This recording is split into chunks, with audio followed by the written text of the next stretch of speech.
여러분 안녕하세요. 오늘 아침 글로벌 증시 브리핑 진행의 장유진입니다. 저희 방송 매일 아침 8시부터 10시까지 인사드리고 있습니다. 미증시에 대한 분석부터 이 국내 증시 개장 점검 그리고 아시아 증시에 대한 내용까지 함께 하고 있는데요. 오늘도 여러분들의 많은 시청을 부탁드립니다. 오늘 방송 시작 전부터 많은 분들이 채팅창에 함께 오악을 모닝 외쳐주시면서 인사를 하고 계시고요. 특히나 이 기온이 아침부터 좀 뚝 떨어지면서 이번 주에 많이 추울 거다 이런 이야기들 들려오고 있는데 서로 감기 조심에 대한 따뜻한 당부의 말씀도 남겨주고 계십니다. 천국소녀님, 춘소님, 그래서님 모두 감사드리고요. 힘찬 인사가 보여서 눈에 띄었더니 우리 오은비 아나운서와 김예림 아나운서도 함께 소통을 하고 있으니까요. 여러분들 채팅 많은 참여 부탁드립니다. 자, 이번 주는 이제 중국에서도 사중전회가 시작되는 그런 주간이 밝았고요. 우리나라에서는 금통위가 예정되어 있는 가운데 금요일장 미증시도 체크를 해보시죠. 지난주에 시장을 크게 뒤흔들었던 이슈 중에 하나가 이 지역은행 부실대출 우려에 대한 부분이 좀 시장에 크게 반영이 되는 모습이 있었는데 금요일장에서는 이를 다시 한번 회복하는 그런 흐름을 보여줬습니다. 현재 화면 보시다시피 3대 지수가 모두 소폭의 오름세 0.5%대의 오름세로 거래를 마쳤는데요. 자, 금요일 시장은 어떤 내용들에 움직였고 또 기업들은 어떤 이슈 내놨는지 우리 두 사람의 새벽 요정과 함께 확인해 보시죠. 김예림, 오은비 아나운서 함께합니다. 어서 오세요. 네, 안녕하세요. 주말 잘들 보내셨나요? 네, 너무 잘 보냈습니다. 전 차 광택 냈어요. 광택 내셨어요? 네. 오, 차를 또 굉장히 좋아하고 아끼잖아요, 우리 은비 씨가. 아끼죠. 그런 네. 만큼 제가 또 테슬라 소식도 항상 알차게 준비했는데 오늘은 아쉽게도 테슬라 소식은 없습니다. 하지만 오늘 은비 아나운서가 좋아할 만한 키워드가 하나 있는 기업을 제가 살짝 봤는데 혹시 이렇게만 말 듣고 지금 어느 기업인지 좀 추리가 가능하시겠어요? 엔비디아인가요? 엔비디아도 있고 오늘 저희가 F1에 대한 이야기가 담겨있는 기업이 있더라고요.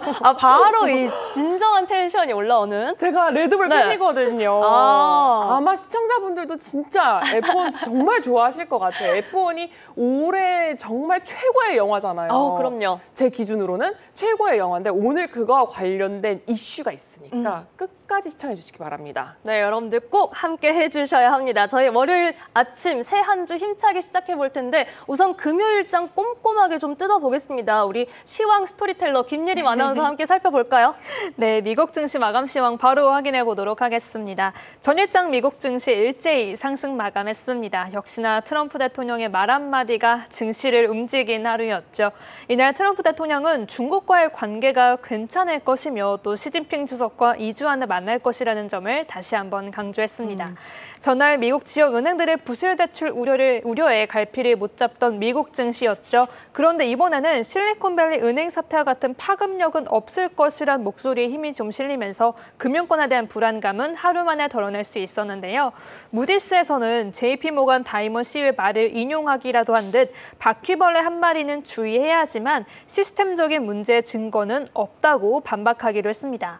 증시는 시간이 흘러서 서서히 반등을 모색하더니 보시는 것처럼 트럼프 대통령의 발언을 기점으로 이렇게 상승 동력을 더해갔습니다. 네. 미국 국채 시장은 장기화되고 있는 미정부의 셧다운을 주시하고 있긴 하지만 그래도 증시가 안정을 되찾고 금융권에 대한 불안감도 좀 잠재워진 모습을 그대로 반영했죠.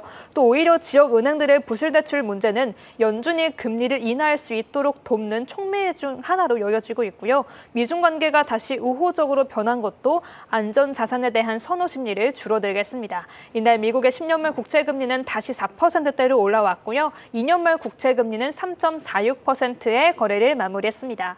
트럼프 대통령이 예정대로 우리나라에서 시진핑 주석과 만날 거라며 양국의 관계가 괜찮다고 말하자 미국 달러화는 소폭이지만 상승했습니다. 그래도 여전히 미정부의 셧다운이 길어지고 있는 건 달러에는 연일 하방 압력의 재료로 작용하고 있는데요.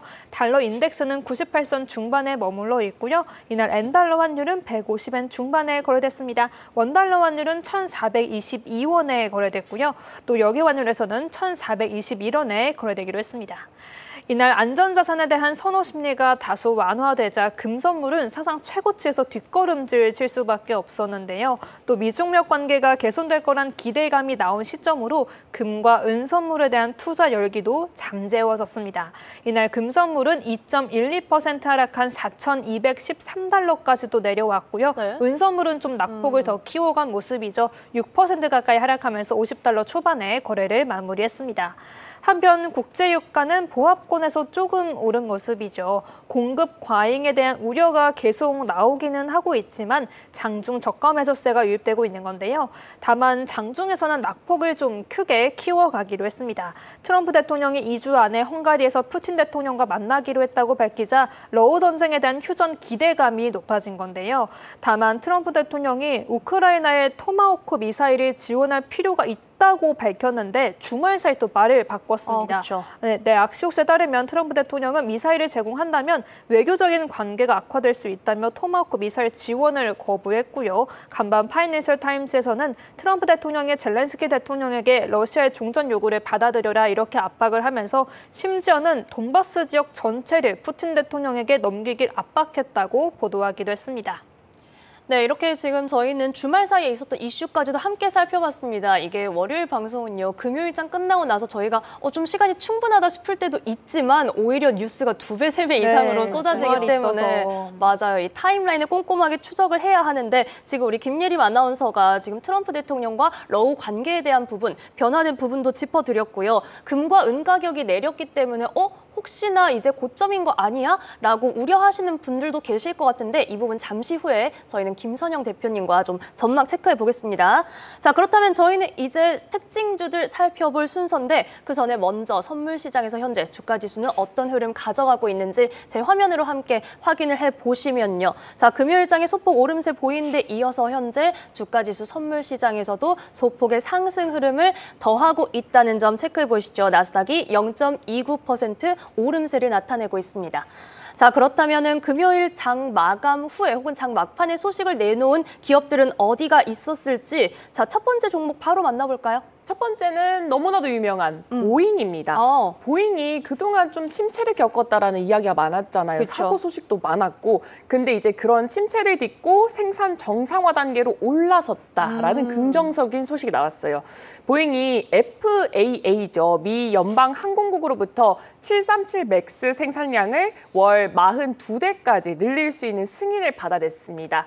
이건 거의 2년 만에 쾌거예요. 왜냐면은 2024년 초에 보잉 737 맥스 9기 중에서 이 비행 중에 이 비행기 문 일부가 떨어져 나가는 사고가 있었죠. 그래서 그때 주가가 많이 하락했었어요. 그래서 그때 FAA가 안전점검이 끝날 때까지 월 38대 이상 생산 금지라고 제한을 걸었습니다. 그런데 이번에 FAA가 보잉의 생산 라인을 광범위하게 점검을 해봤더니 소폭 증산은 안전하게 가능하다라면서 제동을 풀어준 겁니다. 근데 완전히 자유로운 건 아니고요. FAA가 여전히 감독은 계속해서 합니다. 그래서 보잉의 입장에서는 이게 진짜 중요한 결과일 수밖에 없는 게 항공기는 고객에게 인도를 할 때 돈을 받는 구조예요. 그래서 그렇죠. 생산량이 늘어야지 당연히 매출량도 늘 수밖에 없는 거거든요. 그래서 CEO인 켈리 오트버그도 이제 월 42대에서 시작해서 47대까지 단계적으로 올리겠다라면서 앞으로의 청사진까지 말을 했습니다. 이거는 FAA가 최근 들어서 보잉을 조금씩 신뢰하기 시작했다라는 긍정적인 신호로도 좀 해석이 되는데요. 지난달에는 FAA가 보잉에게 일부 항공기는 자체 품질 검사를 다시 허용하겠다라고 밝히기도 했습니다. 그래서 이 소식에 보잉은 애프터마켓에서 1%대 상승세를 보여줬습니다. 확실히 보잉의 안전에 대한 우려가 계속해서 좀 드리워져 있는 상황이었다가 저희가 아마 9월 들어서는 이 해외 수주 계약 같은 소식들도 좀 전해드렸던 것 같아요. 미국에서도 이제는 보잉에 대한 인식이 조금씩 바뀌고 있겠구나라는 부분을 확인할 수 있는 그리고 생산력에 대해서도 부스터를 받을 수 있는 소식을 전해왔습니다. 자, 그 다음으로 볼 기업은 홀로직인데 정규장에서도 애프터마켓에서도 좀 많이 올라왔더라고요. 네, 홀로직은 일단은 두 회사랑 좀 연관이 있는데요. 사모펀드를 운영하는 두 회사인 블랙스톤이랑 TPG가 손을 잡고 홀로직이라는 의료기기 회사를 통째로 인수하려고 협상을 진행하고 있습니다. 현재 협상 금액은 부채 포함해서 약 170억 달러 규모, 한화로 봤더니 24조가 조금 넘는 금액이더라고요. 그래서 주당 가격으로는 75달러 이상을 논의하고 있다고 합니다. 그래서 공식 발표는 앞으로 며칠 안에 나올 수가 있다라고 덧붙였어요. 그래서 이 소식이 전해지자마자 홀로직의 소식에 주가가 시간의 거래에서 6% 가까이 급등을 했습니다. 근데 다만 아직까지는 최종 합의는 되지 않았고요. 네. 언제든 협상이 깨질 가능성도 있다라고 합니다. 그래서 홀로직에 대해서 조금 더 살펴보자면 여성 건강 전문 기업이에요. 유방암이라던가 자궁경부암 진단 솔루션부터 해서 이 코로나19 같이 감염병 검사 기술까지 개발하고 있습니다. 그래서 만약에 이번 인수가 성사가 된다면 올해 전 세계에서 가장 큰 사모펀드 인수 거래 중 하나가 될 것이다라고 하니까 앞으로 어떤 행보를 보이는지도 주목해 보시면 좋을 것 같습니다. 유방암이나 자궁경부암 모두 이 꾸준한 검진이 아니라면 좀 미리 발견하기 어렵다. 어렵죠. 이런 좀 질병으로 여겨지고 있기 때문에 좀 중요할 것 같네요. 주당 $75 이상으로 가격이 논의되고 있고 아직은 최종 절차까지 많이 갈 길이 좀 남아 있는 상황이니까 지켜보시면 좋을 것 같습니다. 자, 다음은 노보노디스크인데 저희가 뭐 정규장 소식도 있었지만 애프터마켓 소식부터 체크해 볼까요? 네, 정규장에서는 조금 안 좋은 소식 때문에 주가가 하락했다면 애프터마켓에서는 오히려 좋은 소식이 있었어요. FDA가 드디어 먹는 당뇨약인 라이벨서스의 새로운 효능을 인정을 하게 해줬습니다. 이 약은 원래 제2형 당뇨병 치료제에 쓰이던 약인데요. 이번에는 심장 질환 위험이 높은 당뇨 환자들의 심혈관 질환 위험을 줄이는 그 효과까지 공식적으로 승인을 받게 된 겁니다. 쉽게 말하면은 당뇨도 잡고 심장도 지킨다라는 이 효능이 공식적으로 인정받게 된 겁니다. 네. 그래서 라이벨서스가 더 특별한 이유는 주사제가 아니라 먹는 GLP-1 약 중에 유일한 제품이다라는 점이에요. 보통은 뭐 오젬픽이라던가 위고비처럼 이게 주사 형태로 맞잖아요. 그렇죠. 근데 라이벨서스는 그냥 알약으로 이렇게 복용을 할 수가 있습니다. 그래서 FDA가 이런 결정을 내린 근거는 4년간 진행됐던 임상시험 결과 덕분이라고 해요. 그래서 그 결과 이 약을 복용한 고위험 당뇨 환자들이 심혈관 질환 위험을 14%나 줄였다는 게 확인이 됐습니다. 참고로 유럽에서는 이미 비슷한 승인이 나온 상태입니다. 그래서 이 소식에 주가는 그래도 애프터마켓에서 소폭이나마 올라오는 모습 보여줬습니다. 어찌 보면 해당 소식은 좀 추가적인 탄력을 가져올 수도 있겠다라는 기대감을 좀 자아냅니다. 경구용 당뇨 치료제 라이벨서스와 관련된 호재를 전해온 노보노디스크까지 살펴봤습니다. 자, 이렇게 애프터마켓 특징주 만나봤고요. 저희는 이번에는 글로벌 IB들이 주목한 종목 김예림 아나운서와 함께 살펴볼 텐데 오늘 첫 번째로는 약간 정면 승부를 택한 것 같은 느낌인데요. 네, 맞습니다. 지난 목요일장을 좀 흔들어 놨던 소식이었죠. 미국 지역 은행들의 부실 대출 우려가 실리콘밸리 은행 사태 트라우마까지 좀 끌고 왔었는데 생각보다 금요일장에서는 이 여파가 금방 잠재워졌습니다. 앞서 시황에서 설명해 드렸듯이 무디스에서 대출 손실 우려는 과도하다 이렇게 말한 것도 도움이 됐지만요. 네. 아무래도 지금 전해드리는 투자 의견이 시장에 안도감을 불어 넣어주지 않았나 싶은데요. 먼저 자이언스 은행에 대한 투자 의견 전해드리겠습니다. 베어드가 자이언스 은행에 대한 투자 의견을 중립에서 아웃퍼폼으로 상향 조정했습니다. 목표가는 $65로 제시했는데요. 전일장에서 6% 가까이 좀 올라줬는데 이보다 더 오를 수 있다는 뜻이겠죠.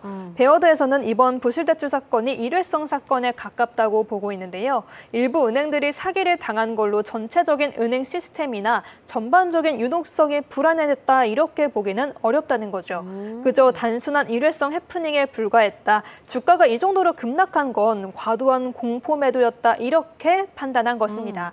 그러면서 자이언스는 아직도 탄탄한 펀더멘털을 유지하고 있다며 그동안 대출 관리도 보수적으로 해왔고 안정적인 성장세를 유지해온 만큼 이번 사건이 구조적인 신용 리스크로 번질 가능성은 없다고 보고 있는 건데요. 오히려 이 기회에 바이 더 딥이라고 말하면서 저가 매수의 기회다 이렇게 강조하기로 했습니다. 네. 모건 스탠리에서도 자이언스에 대한 투자 의견을 비중 유지로 계속 제시하고 있고요. 목표가는 베어드보다 오히려 더 높은 $70로 제시하고 있습니다. 마찬가지로 자이언스의 펀더멘털이 튼튼하다고 평가했고요. 이번 반응은 너무나 지나쳤다 이렇게 말하면서 자이언스는 55년 연속 배당을 이어온 만큼 추가적으로 부실한 정황은 없다고 강조했는데요.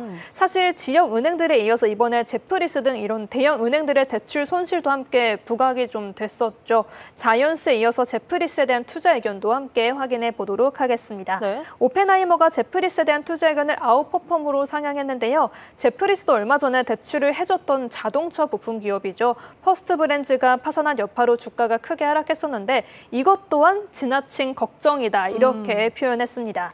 제프리스의 회사 규모에 비하면 한다면 여기서 발생한 손실은 극히 미미한 수준, 극히 제한적인 수준이라고 강조했는데요. 이번에 제프리스의 주가가 지역 은행들과 함께 급락했던 이유는 공기 중의 불안감 때문이라고 분석하면서 제프리스에게 실질적인 재무 영향은 거의 없을 것이라 결론 지었습니다. 자이언츠은행의 경우 오늘 밤에 실적을 하거든요. 은비 아나운서 전해주실 거죠? 아우 당연하죠. 완전 제가 지금 주의 깊게 보고 있습니다. 네, 맞습니다. 이번에도 부실 대출 우려를 좀 씻어줄 실적을 발표할 수 있을지 함께 주목해 보시면 좋을 것 같습니다. 자이언츠 은행에 대한 시장의 주목도가 좀 높아지지 않을까 이렇게 좀 이벤트가 이어지고 있네요. 지금 목표 주가가 65에서 70달러로 제시됐다는 점, 바이 더 딥, 저가 매수 이야기가 나왔다는 점 함께 체크를 해보시면 좋을 것 같고요. 제프리스에 대한 우려도 조금 불식시켜주는 그런 이야기들 함께 전해드렸습니다. 자, 이번에 두 번째 종목은 역시나 저희가 또 투자 포인트와 함께 건강에 대한 부분도 같이 좀 신경 쓸 수 있지 않을까 싶은데요. 네, 맞습니다. 지난 시간에 힌지헬스라고 집에서 물리치료랑 운동을 좀 할 수 있는 기업을 소개해드렸었잖아요. 네? 이번에는 진짜 헬스장입니다. 네, 미국의 대표적인 헬스장이죠. 플래닛 피트니스에 대한 투자 의견을 준비해봤는데요.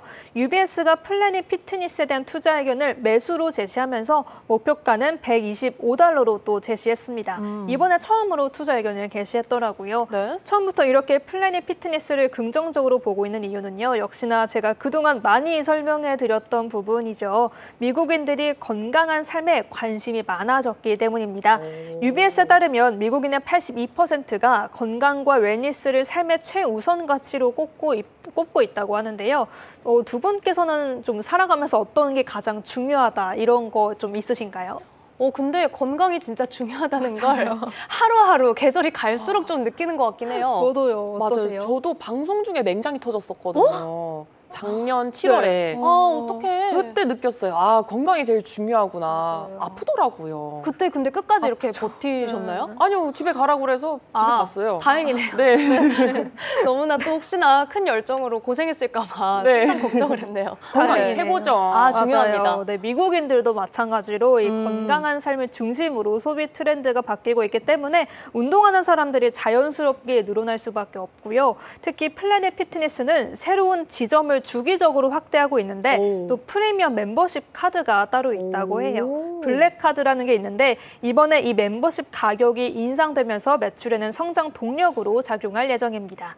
제가 그래서 또 플래닛 피트니스만의 강점이라던가 뭐 장점 이런 걸 또 좀 찾아봤는데요. 실제로 네이버 블로그 후기 글에 가성비 미국 헬스장 추천이라는 제목으로 플래닛 피트니스가 굉장히 많이 뜨더라고요.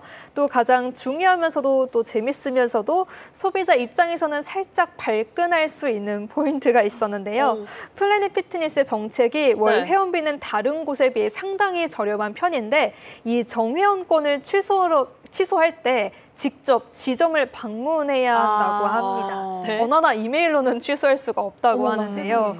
우리가 가끔 뭐 유튜브 프리미엄 한 달 무료 체험하기 이런 게 뜰 때 그런 걸 취소할 타이밍을 놓쳐서 자동으로 결제가 되는 날이 정말 많잖아요. 휴대폰으로도 이 멤버십을 취소하기가 귀찮거나 까먹을 때가 정말 많은데 회원권을 취소하러 직접 방문해야 한다. 저는 이건 마케팅 기술이라고 봅니다. 네, 아무튼 이것 또한 기업 입장에서는 매출을 올릴 수 있는 동력이겠죠. 결론적으로 UBS는 일단 미국인들이 건강에 대한 관심이 높아지면서 전반적인 피트니스 기업들을 주시해보라고 조언했고요. 플래닛 피트니스 외에도 라이프타임 그룹 홀딩스라는 프리미엄 피트니스 센터 기업도 함께 추천했으니 이 점도 한번 참고해보시기 바랍니다. 와, 이 탈퇴 정책 그런 거잖아요. 들어올 땐 맘대로지만 나갈 땐 아니란다. 맞아요. 아마존이 저는 생각나는데. 저도 아마존이 생각났어요. 아, 정말 좀 대단합니다. 일단 진입장벽을 낮춰놓고 많이 가입하게 하고 또 가성비 헬스장으로도 평가받고 있다는 점, 플래닛 피트니스 목표 주가는 125달러 선으로 UBS에서 제시했습니다. 자, 이번에 세 번째 종목도 건강과 관련된 키워드가 좀 있는 것 같은데요. 네, 맞습니다. 오늘 세 번째로 준비한 글로벌 IB 기업은 바로 옵션 케어 헬스입니다. 이름 그대로 미국의 헬스 헬스케어 기업인데요. 제가 그동안 뭐 원격 서비스가 되는 약국 기업, 휴대폰 안으로 들어온 병원 등등 편리해진 헬스케어 기업을 소개해드렸었는데 이번에는 약국부터 치료, 보험사까지 하나로 통합된 플랫폼을 운영하고 있는 옵션케어 헬스에 대해 전해드리려고 합니다. 네? 모건스탠리가 옵션케어 헬스에 대한 투자 의견을 비중 확대, 또 목표가는 $35로 제시했는데요. 모건스탠리는 옵션케어만의 편리한 구조에 좀 주목을 하고 있더라고요.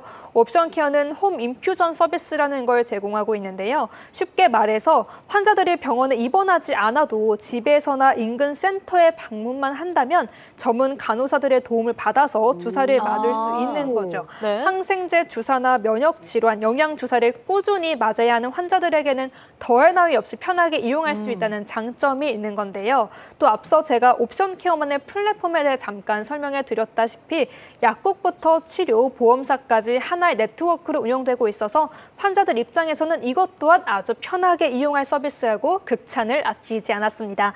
현재 미국에서는 병원 밖 치료라는 게 트렌드로 자리 잡고 있는데요. 워낙 병원비가 비싼 문제도 있고 환자들의 입장에서는 병원에 오랫동안 머무는 게 심리적으로는 좀 부담이겠죠. 그렇기 때문에 미국에서는 이 인퓨전 시장 그리고 가정치료 시장이 앞으로 어마어마한 규모로 성장할 거라 예상되는데요.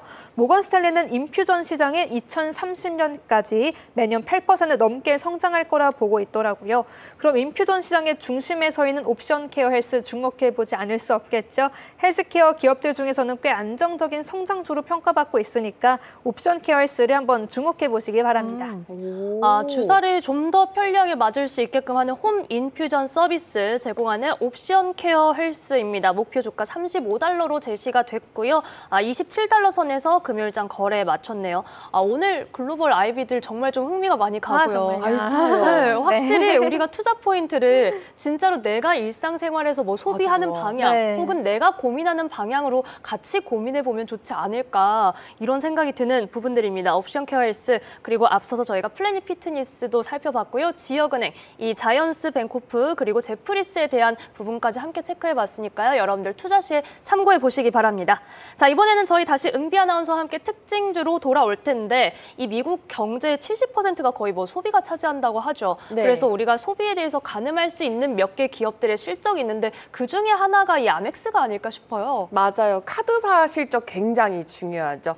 아멕스는 지난 금요일 장 시작 전에 실적을 발표했습니다. 근데 실적 발표 이후에 주가가 어마어마하게 올라갔는데요. 그 이유가 새로 나온 플래티넘 카드의 대박 반응 때문이었어요. 아멕스가 최근에 플래티넘 카드를 새롭게 리뉴얼을 했습니다. 이게 시장에서 반응이 엄청 좋았어요. 그 덕분에 이번 분기 거래액이 4,210억 달러, 시장 예상치가 4,152억 달러였거든요. 그래서 그거를 가뿐하게 넘긴 겁니다. 그래서 CEO도 이번 카드 리프레시 반응이 기대 이상이었다라고 말을 하면서 미국 내에서 신규 계좌 개설이 예전보다 무려 2배나 늘었다 이렇게 말을 한 거예요. 그래서 이번 플래티넘 카드는 연회비를 695달러에서 895달러.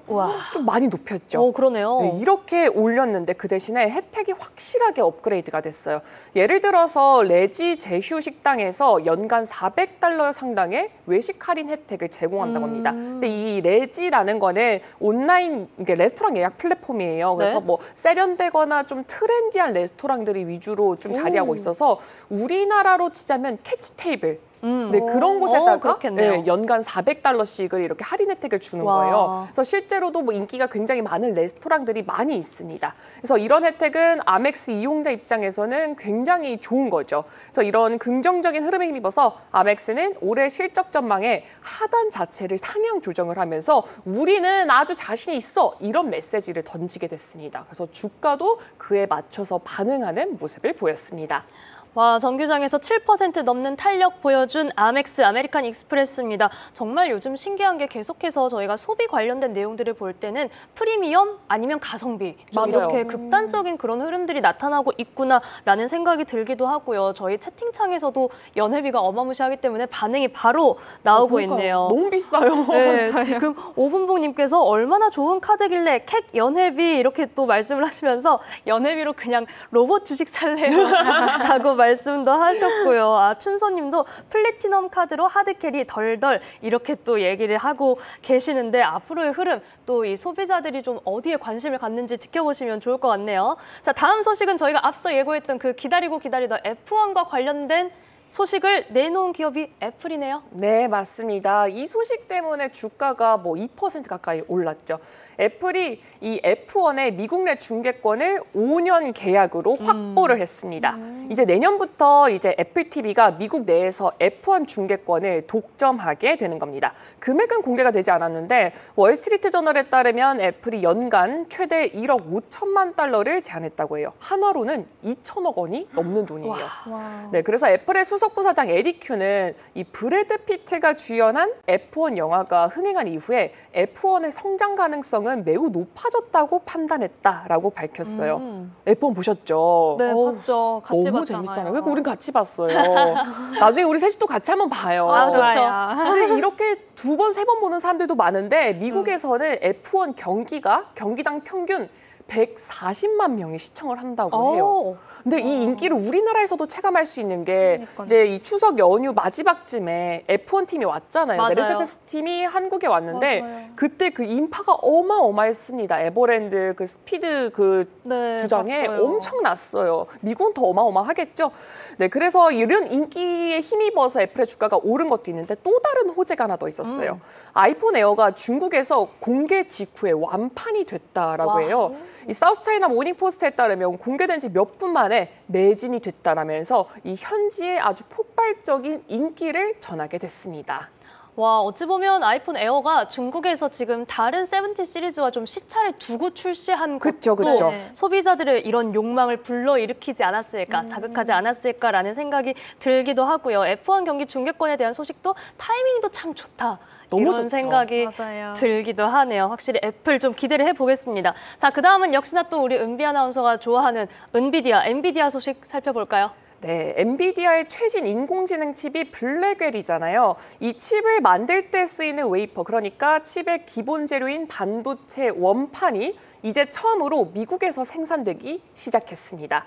생산지는 TSMC의 애리조나 피닉스 공장이에요. 그래서 지금까지는 엔비디아 칩 대부분이 좀 해외에서 만들어졌잖아요. 근데 이제는 미국산 AI 칩이 본격적으로 나오기 시작한 거죠. 엔비디아는 이제 이건 단순하게 생산이 아니라 미국의 공급망을 강화하고 AI 기술 주도권을 확보하려는 전략적인 움직임이다. 이렇게 밝히기도 했어요. 네. 그래서 이 발표가 나오자마자 엔비디아 주가도 상승세를 보였습니다. 그래서 TSMC의 애리조나 공장은 앞으로 AI, 통신, 고성능 컴퓨팅에 필요한 이 초미세 공정 칩이라고 하죠. 2나노, 3나노, 4나노 이런 것과 더불어서 A16 같은 차세대 첨단 반도체도 생산할 예정이라고 했고요. 그리고 젠스랑 CEO가 지금 제 옆에 이렇게 나오고 계시거든요. 근데 젠스랑 CEO가 이제 드디어 에이펙에 온다라는 맞아요. 소식까지 있었으니까 참고해 보시면 좋을 것 같습니다. 확실히 좀 활동 무대를 계속해서 넓혀 나가고 있고 그런 가운데 처음으로 지금 미국에서 양산되면서 이거에 대한 의의까지도 도장으로 쾅 박아주는 코멘트가 나온 엔비디아입니다. 자, 잠시 채팅창 살펴보자면 앞서 F1에 대한 반응이 확실히 좀 나오는데 천국소년님께서는 나 처음 보고 오는 날 OST 나와서 과속 밟을 뻔했음이라고 맞아요. 하시는데 정말 그 마음은 너무나 저희도 격하게 공감을 하지만 오늘 저희 방송 출근길에 듣고 계신 분들도 많이 계실 텐데 여러분들 꼭 안전운전 하시기를 한 차례 당부드립니다.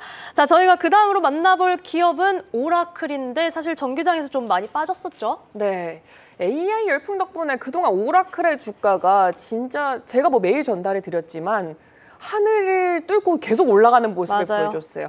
근데 하루 만에 7% 급락했습니다. 올해 1월 이후에 가장 큰 하락세라고 해요. 근데 무슨 일이 있었냐면은 제가 그동안 강조했던 행사가 하나 있었잖아요. 라스베가스에서 열렸던 오라클 AI 월드 행사. 사실 이것 때문에 올라간 것도 컸는데 여기서 AI 인프라에 대한 대규모 투자 계획을 발표를 했거든요. 그래서 사실 처음엔 이게 호재로 작용을 했어요. 그쵸. 근데 문제는 그 돈을 어떻게 마련할 건지 그에 대한 답이 없었다는 겁니다.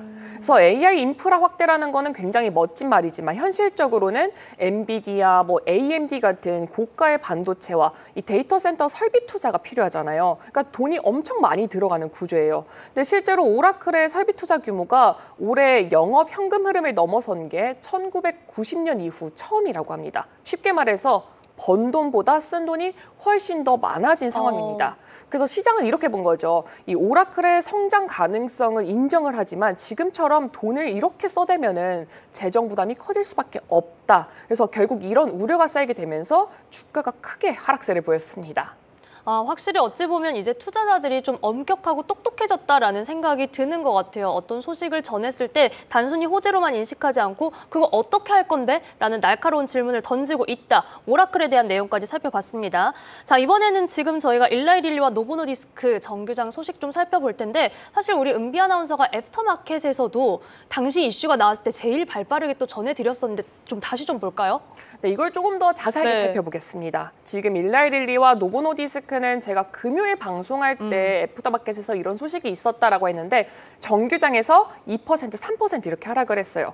그 이유가 트럼프 대통령의 발언 때문이었는데요. 트럼프 대통령이 백악관 약과 관련 행사에서 이렇게 말했습니다. 이 오젬픽 같은 약은 한 달에 $1,000나 하는데 이걸 $150 수준으로 낮출 수 있다. 이렇게 한 거예요. 그러니까 한마디로 약값 대폭 인하를 추진하겠다라는 거죠. 그리고 또 이건 그냥 정치적 발언이 아니라 미국 약값을 국제 수준으로 낮추는 정책의 일부다라면서 제약사들과 협상 중이라고 했습니다. 아직까지 최종 합의는 안 됐지만 협의는 진행되고 있다라고 말을 했어요. 그래서 이 말이 나오자마자 시장이 바로 반응을 했습니다. 일단은 뭐 애프터마켓부터 주가가 하락세를 보여줬고요. 정규장에서도 하락세를 보였고 GLP-1 계열약 전체 뭐 오젬픽, 위고비, 마운자로 같은 이 다이어트 약들이 가격 압박을 받을 수 있다라는 우려감이 커지면서 관련된 그런 뭐 체중 감량제 관련된 종목들 주가가 일제히 하락세를 보였습니다. 이렇게 되면서 일단 애프터마켓에서도 일라이릴리는 하락세를 보였는데 사실 일라이릴리는 또 호재성 이슈도 한번 있었거든요. 그 호재성 이슈를 받아가지 못하는 모습 나타냈습니다. 네, 이렇게 일라이릴리의 주가 흐름까지 살펴봤고 앞서 노보노디스크도 정규장에서는 빠졌었지만 은비 아나운서가 전해드린 이 호재 라이벨서스와 관련된 소식대로 애프터마켓에서는 소폭 올랐다는 점 함께 확인을 해보시죠. 자, 그 다음에는 저희가 골드만삭스로 가볼 텐데 지난주에는 또 좋은 실적을 발표하기도 했고요. 또 다른 소식 전해왔어요. 네, 골드만삭스가 이제 본격적으로 AI 인프라 금융시장에 뛰어들겠다라는 이야기가 나왔습니다. 쉽게 말해서 이제 단순히 투자하는 게 아니라 AI 시대에 이제 존줄 역할을 직접 하겠다라는 거죠. 먼저 골드만이 글로벌 뱅킹 마켓 부분 안에 새 팀을 만들었습니다. 이 팀의 역할은 간단히 말해서 두 가지예요. AI 데이터 센터, 전력 인프라 같은 시설에 돈을 이렇게 빌려주고 그걸 투자자들에게 팔아서 수익을 내는 구조를 만들겠다라는 거죠. 그래서 요즘에는 AI 붐이 워낙 크잖아요. 전 세계적으로. 그래서 데이터 센터, 반도체 공장, 전력망 같은 이 대규모 인프라에 돈이 굉장히 많이 몰리고 있습니다. 그래서 골드만은 이 흐름을 우린 놓치지 않겠어라고 하는 거죠. 그래서 이 팀은 AI뿐만 아니라 도로, 공항 같은 전통적인 인프라 그리고 재생에너지, LNG 프로젝트, 국방산업 관련 자금 조달까지 좀 전방위적으로 다룬다고 해요. 그래서 세상에 돈이 몰리는 모든 하드 자산에 좀 손을 대겠다라는 거죠. 그리고 재밌는 거는 이런 인프라 금융 덕분에 골드만의 수익 구조도 좀 바뀌고 있다라는 겁니다. 예전에는 주로 뭐 주식, 채권 중개로 돈을 벌었다면은 이번에도 제가 이제 실적 브리핑 때 말씀드렸던 것처럼 지금은 이런 대출 기반 비즈니스인 FICC 파이낸싱 수익이 분기당 $10억 넘어섰다라고 합니다.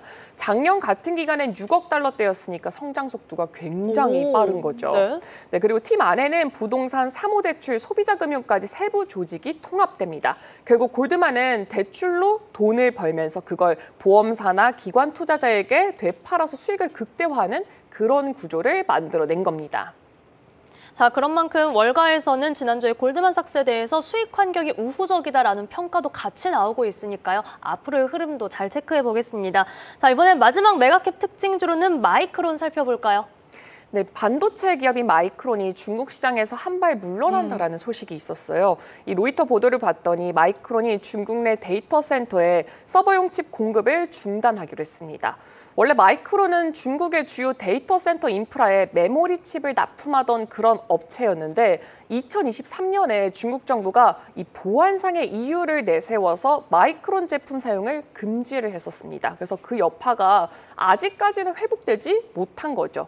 근데 이 조치는 사실상 미중 반도체 갈등의 연장선이다 이렇게 평가를 했더라고요. 미국이 중국의 반도체 기술 발전을 막기 위해서 수출 제한을 걸었잖아요. 그래서 중국이 보복 조치로 마이크론을 겨냥했다 이런 거죠. 그래도 마이크론이 완전히 중국에서 철수를 하는 건 아닙니다. 이 중국 기업 중에 중국 외 지역에서 데이터 센터를 운영하는 고객사 2곳에는 계속해서 칩을 공급한다고 합니다. 그중에 한 곳이 바로 레노버예요. 그리고 마이크론은 여전히 자동차, 스마트폰용 칩은 중국 내 판매를 유지할 예정이라고 합니다. 참고로 지난해 마이크론은 중국에서만 약 34억 달러, 전체 매출의 12%를 벌었습니다. 네, 이런 소식에 마이크론의 주가는 장 초반까지만 해도 낙폭을 굉장히 깊게 보여줬어요. 대부분 마늘하면서 아주 소폭의 하락세로 마무리를 지었습니다. 네, 마이크론 테크놀로지까지 만나봤습니다. 또 여기에 주말 사이 나온 뉴스 중에 연봉 2억 원을 걸고 삼성전자와 하이닉스의 인재를 노린다. 이런 소식까지 좀 나와 있어서 경쟁자. 이 부분은 좀 매서운 눈으로 저희가 지켜봐야 되지 않을까 한번 체크를 해보시죠. 자, 저희는 이렇게 오은비 아나운서와 함께 메가캡 특징주 만나봤고요. 이번에는 글로벌 이슈로 가보겠습니다. 우리 김예림 아나운서를 정말 1분 1초도 쉬지 못하게 하는 사람 중에 하나가 트럼프 대통령이 아닐까 싶은데 주말 사이에도 여러 가지 코멘트들 나왔고 증시에 대한 영향력도 참 한 사람의 힘이 이렇게 대단하구나라는 생각이 들기도 하거든요. 네, 이번에도 트럼프의 말이 시장을 움직였다 할 수 있을 것 같습니다. 역시 기댈 건 트럼프 대통령의 입인가 이런 이야기도 나올 정도라고요. 트럼프 대통령 덕분에 롤러코스터를 타고 있는 글로벌 증시가 아닌가 싶은데요. 주말 사이 트럼프 대통령이 무슨 말을 했는지 바로 확인해 보도록 하겠습니다. 우선 트럼프 대통령은 시진핑 중국 국가주석을 2주 안에 만날 예정이라고 밝혔습니다. 우리나라 경주에서 열리는 에이펙 정상회의에서 중국과 정상회담을 하겠다고 말한 건데요. 그러면서 중국과의 무역 협상이 잘 진행되고 있다고 말했는데 다만 공정한 합의가 필요하다고 언급하기도 했습니다. 또 가장 중요한 문제죠. 열흘 전에 트럼프 대통령이 중국에 추가 100%의 관세를 부과하겠다고 말한 것을 지속 불가능한 것이라며 시진핑 주석이 그렇게 하도록 만든 거라 말하기도 했는데요. 제가 외신 기사를 좀 찾아보면서 지난주에 나온 기사긴 하지만 흥미로운 점이 있어서 가져와 봤습니다. 네? 월스트리트 저널의 기사였는데요. 중국이 지지난주에 트럼프 대통령이 추가로 100%의 관세를 부과하겠다고 강력하게 나왔지만 중국 역시 쉽게 물러날 의사가 없다는 듯이 마찬가지로 좀 강경하게 나왔었죠. 이 점을 두고 중국이 이렇게 강력하게 나오는 건 미국 주식시장이 미국의 아킬레스건이라는 점을 파악했기 때문이라고 분석하더라고요. 트럼프 대통령의 주식시장에 대한 집착이 또 트럼프 대통령이 주식시장의 주가 움직임을 자신의 경제 성적표로 삼아온 걸 오히려 중국이 이용하고 있다 이렇게 말하고 있는 건데요. 실제로 우리가 봐왔듯이 4월에 대대적인 관세 정책으로 증시가 폭락하자 얼마 되지 않아 관세를 유예하겠다 이렇게 밝혔었고요. 그렇죠. 또 이번에도 사실 일주일 만에 입장을 좀 바꾸면서 증시가 롤러코스터를 타고 있는 부분이 있는데 중국도 이를 무기로 삼고 있는 것입니다. 이제 다음 주면 에이펙 정상회담이 열리잖아요. 네. 구체적인 일정이나 실질적인 계획이 논의된 건 아니지만 트럼프 대통령은 김정은 북한 국무위원장과도 회담을 논의하고 있다는 소식이 주말 사이에 들어왔었는데요. 간밤에는 유엔에서 판문점을 관할하고 있잖아요. 이 판문점을 에이펙 주간 동안 그러니까 오는 27일부터 다음 달 1일까지 비워두기로 했다는 소식도 나오기로 했습니다. 정말 그 어느 때보다 우리나라가 이번 달에는 세계에서 가장 뜨거운 장소가 되지 않을까 싶습니다. 그니까요. 정말 경주로 모이는 이 국제 정세의 시선 정말 궁금해지는 부분이고요. 네. 특히나 이제 에이펙이 한 주 앞으로 다가온 상황에서 오늘부터 나흘간 중국에서 사중 전회가 열립니다. 여기에서 시진핑 주석의 사연임 여부에 대한 시그널도 좀 함께 체크를 해보시는 게 필요한 시점이 됐습니다. 자, 한편 이제 미국에서는 트럼프 대통령도 계속해서 코멘트를 내놨다면 이에 맞서는 시민들의 목소리도 좀 나왔었고요. 다른 이슈들도 좀 체크해 볼까요? 네, 맞습니다. 주말 사이에 미국도 굉장히 바쁜 분위기였는데요. 트럼프 대통령과 트럼프 행정부의 정책에 반대하는 노킹스, 왕은 없다라는 시위가 미 전역에서 열렸습니다. 이렇게 전국에서 동시다발적으로 열린 시위는 트럼프 행정부 2기가 들어선 후 두 번째였고요. 네. 전보다 규모가 훨씬 커졌습니다. 시위가 열린 지역의 수만 2,600여 곳, 워싱턴에서만 약 20만 명, 뉴욕에서만 약 10만 명이 몰렸고요. AP통신에 따르면 이날 미 전역에서 무려 700만 명이 대통령이 시위에 참여했습니다. 주최 측에 따르면 미국 역사상 사상 최대 규모로 진행된 시위였는데요. 시위대는 시위 이름처럼 왕은 없다라고 외치면서 파시스트는 물러가라, 억만장자가 미국을 망치고 있다 등의 문구를 내세웠습니다. 우리의 마지막 왕은 조지였다. 1776년 이후 왕은 없다라면서 영국으로부터 독립했던 때의 현 상황을 빗대기도 했는데요.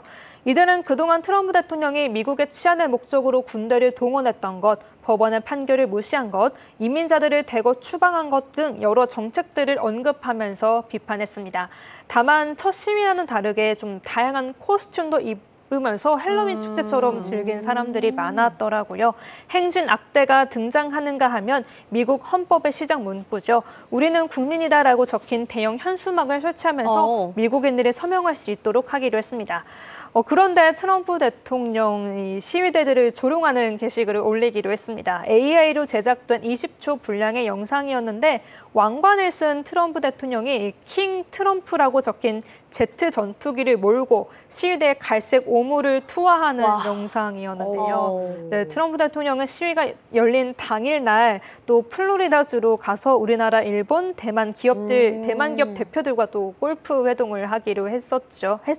이 상반된 모습을 보여줬는데요. 이재용 삼성전자 회장, 최태원 SK그룹 회장, 정의선 현대차그룹 회장, 또 구광모 LG그룹 회장, 김동관 한화그룹 부회장 등이 참석한 걸로 알려졌습니다. 통상 골프 경기는 4인 1조로 좀 진행이 되는데 트럼프 대통령이 누구와 한 조로 이루어졌는지 알려지지는 않았고요. 다만 예상보다 긴 시간 동안 라운딩이 진행됐기 때문에 관세나 투자와 관련한 협의가 오갔는지 좀 기대감이 쏠리고 있습니다. 네, 정말 우리 예림 아나운서가 짚어드린 것처럼 예상보다 긴 시간 라운딩, 보통은 한 5시간 정도 라운딩을 진행하는데 이번에 6시간 반 정도 걸렸다라고 하더라고요. 그래서 중간중간에 좀 어떤 대화가 많이 있지 않았을까 하는 기대감을 가져오고 있고, 이게 만약 제가 이 자리에 있었다면 같은 조가 되면 너무 떨렸을 것 같은데 그런 잘 쳐도 문제가 아닐까요? 너무 잘 쳐도 그렇죠. 안 되죠, 그러면. 이게 쉽지 않아요. 진짜 어려울 것 같아요. 네, 사회생활이 이렇게나 맞아요. 어렵습니다. 자, 이렇게 골프 회동, 그리고 사실 그 시각 열리고 있었던 노킹스 시위에 대한 내용까지도 저희는 짚어봤습니다. 김예림 아나운서 수고하셨고요. 저희는 이제 나머지 특징주들 좀 살펴볼게요. 그 다음으로 만나볼 기업이 레볼루션 메디신인데 정규장에서도 애프터마켓에서도 강한 모습 보여줬습니다. 네, 이 레볼루션 메디신이라는 바이오 회사가 FDA한테 인정을 받았습니다.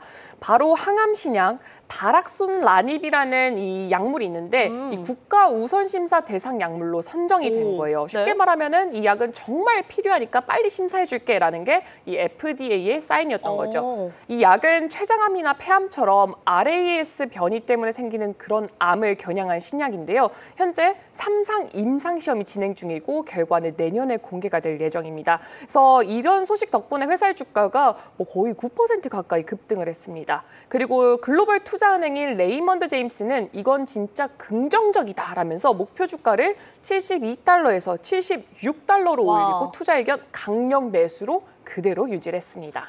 강력 매수라는 투자 의견 나왔고요. 목표 주가도 상방이 꽤나 열려 있다라는 평가를 받은 건데 레볼루션 메디신 RVMD 한번 참고를 해보시죠.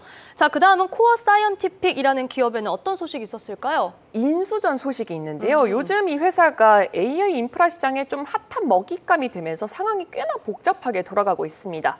먼저 코어 위브가 코어 사이언티픽을 약 90억 달러, 주당 20.4달러 가치로 인수하겠다고 제안을 했어요. 전액 주식 교환 방식이고요. 코어 사이언티픽 이사회는 이게 우리 주주들에게 가장 좋은 선택이라면서 찬성표를 던지자라고 권고를 했습니다. 하지만 여기서 반대파가 등장을 한 거죠.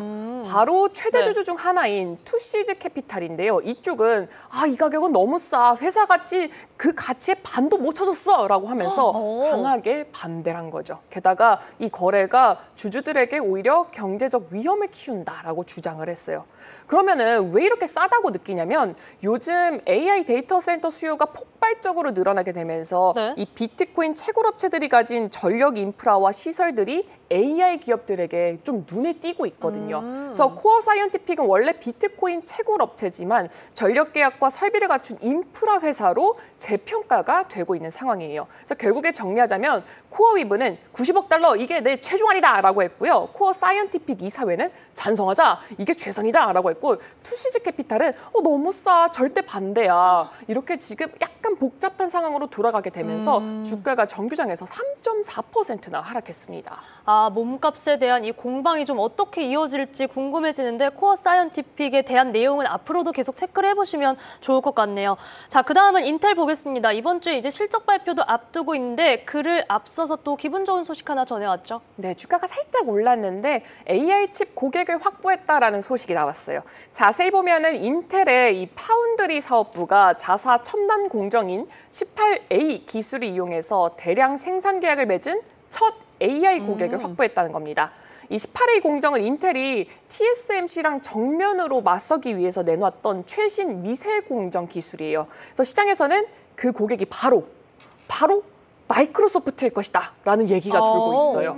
마이크로소프트가 네. 지금 자체 AI 칩인 이 마야 시리즈를 개발하고 있는데 이걸 애저 클라우드 서버용으로 쓰기 위해서 인텔의 공장을 이용할 가능성이 크다는 거죠. 사실 인텔은 올해 2월에도 이 마이크로소프트가 우리 18A 공정 첫 파트너가 될 것이다 라고 발표를 한 적이 있어요. 그때는 구체적인 칩 정보는 안 나왔는데 이번 소식으로 그 퍼즐이 어느 정도 맞춰지는 모습입니다. 근데 이게 왜 중요하냐 하면 지금 반도체 시장은 TSMC가 사실 거의 뭐 독차지했다 이렇게 보여지고 있잖아요. 그런데 인텔이 마이크로소프트 같은 빅테크를 고객으로 확보를 했다면 이제 인텔도 AI 반도체 시장에서 진짜 경쟁자로 올라섰다라는 뜻이에요. 다만 한 가지의 변수는 있습니다. 마이크로소프트의 차세대 마이야 200칩 양산 일정이 내년으로 미뤄졌다는 점입니다. 그래서 본격적인 생산은 조금은 기다려야 될 것 같아요. 그래도 인텔의 주가는 이런 긍정적인 소식에 힘입어서 정규장에서도 올라갔고 애프터마켓에서도 상승불 그대로 켜고 있습니다. 네, 소폭의 오름세 인텔까지 살펴봤고요. 어느덧 마지막 종목 저희가 오클로에 맞습니다. 대한 내용까지 살펴보시죠. 오클로는 좀 꽤나 주목받는 이슈가 있었어요. 유럽의 첨단 원자력 기업 뉴클레오가 오클로와 손을 잡고 미국에 20억 달러를 투자하기로 한 겁니다. 이 돈은 단순한 투자금이 아니라 첨단 원자력 연료를 만드는 공장과 생산 인프라를 미국에 세우는 데 쓸 계획입니다. 쉽게 말하면 미국 안에 차세대 원자력 연료 생태계를 새로 만들겠다라는 거죠. 여기에 스웨덴의 원자력 기술 기업 블리칼라도 같은 프로젝트에 공동 투자를 검토하고 있습니다. 이렇게 된다면 미국과 유럽, 스웨덴 이 세 나라가 함께 움직이는 글로벌 에너지 협력 모델이 되는 셈이죠. 그래서 오클로 측은 이번 협약이 미국 정부의 감독 아래에 진행이 되고 에너지 안보를 강화를 하면서 탄탄하고 지속 가능한 연료 공급망을 만드는 게 핵심이다라고 밝혔습니다. 그리고 미국 내무장관 이 버검은 이걸 두고 이건 트럼프 대통령의 미국 에너지 우위 전략의 또 다른 성과다라고 평가를 했습니다. 그래서 주가는 0.7%대 상승했습니다. 네, 저희는 이렇게 오은비 아나운서와 함께 특징주들까지 살펴봤습니다. 오늘 왜 이렇게 유독 시간이 좀 빨리 간 그러니까요. 기분이 그러게요. 들기도 하는데 두 분의 에너지 덕분에 또 월요일 힘차게 출발할 수가 있었네요. 저희는 잠시 후에 김선영 대표님과 함께 시장 전략으로 돌아오고요. 김예림, 오은비 아나운서는 여기서 보내드리겠습니다. 두 분 수고하셨습니다. 네, 감사합니다. 감사합니다.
네, 여러분은 한국경제TV 글로벌 오늘 아침 글로벌 증시 브리핑과 함께하고 계십니다. 자, 이번 주 시작하기 앞서서 또 한번 힘차게 저희는 시장 전략 짜봐야겠죠. LNS홀딩스 김선영 대표 모셨습니다. 대표님 안녕하세요. 반갑습니다. 날이 갑자기 추워졌더라고요. 엄청 추워요. 진짜 너무 추워가지고 아침에 깜짝 놀랐습니다. 그러니까요. 진짜 갑자기 좀 겨울이 오지 않나 싶은데 여러분들과 함께 그래도 저희는 힘차게 시장 전략 좀 준비를 해보겠습니다. 자, 우선은 금요일에 미증시 상승 마감을 했고요.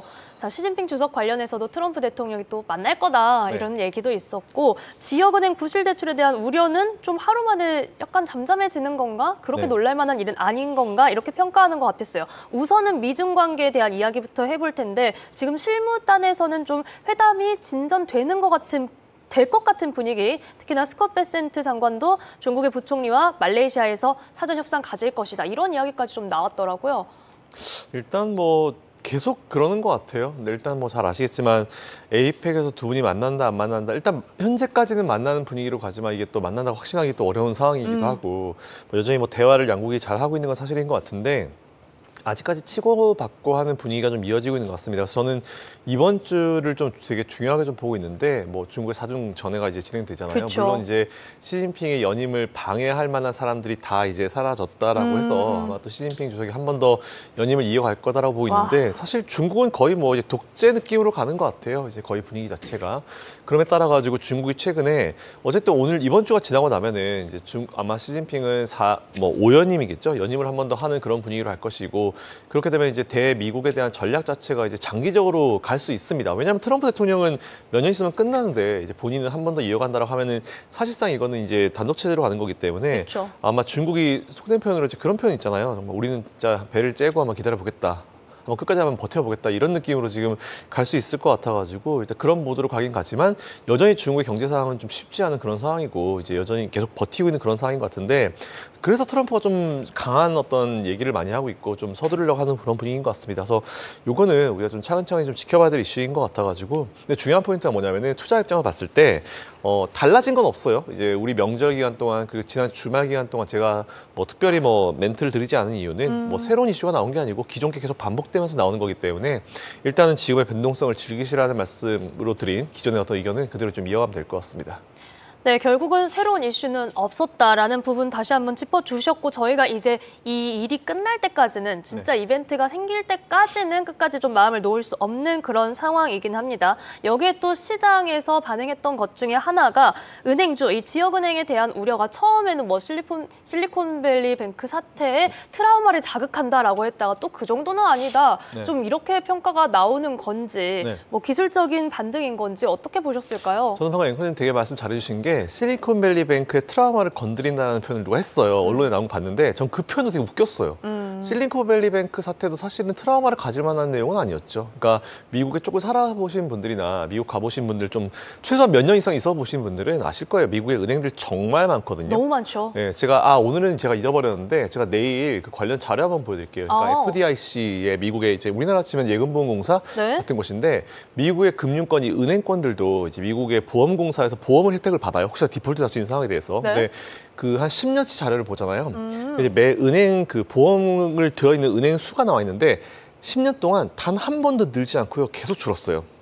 은행 수가 줄었다는 얘기겠죠. 그러니까 정말 많은 은행들이 있거든요. 수천 개의 은행이 있는데 그중에서 이제 계속 없어져가는 그런 추세가 만들어지고 있고 제가 지난주 금요일 날 이제 관련 자료를 또 제일 최신 자료가 올라왔길래 봤는데 오히려 최근에 최근에 조금 디폴트에 문제가 있는 은행이 늘긴 늘었지만 최근에 한 분기, 두 분기 동안은 줄었어요.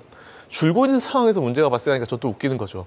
오히려 좀 늘어나고 있는 상황에서 그 이슈가 부각되려고 하면은 이제 오히려 이게 올해 1분기, 2분기 때 부각이 좀 됐었으면 그래도 좀 느니까 걱정되는구나 했을 텐데 갑자기 지금 3분기 때 이 얘기가 툭 튀어나왔는데 오히려 3분기 때는 그게 줄었습니다. 그래서 제가 그 그래프 마침 제가 내일 나오니까 내일 한번 보여드릴 테니까 한번 보시면은 될 것 같아요. 오히려 문제되는 은행 수는 줄어들고 있거든요. 그렇기 때문에 이번 문제도 그냥 또 뭔가 시장이 이런저런 핑계거리 찾다 보니까 이제 없으니까 여기까지 돌아왔구나라고 싶고요. 그래서 여러분들 꼭 아셔야 될 거는 최근 10년 동안에 미국의 이 보험공사의 FDIC의 보험을 네. 받는 은행들 수는요, 10년 동안 는 적이 단 한 해도 없습니다.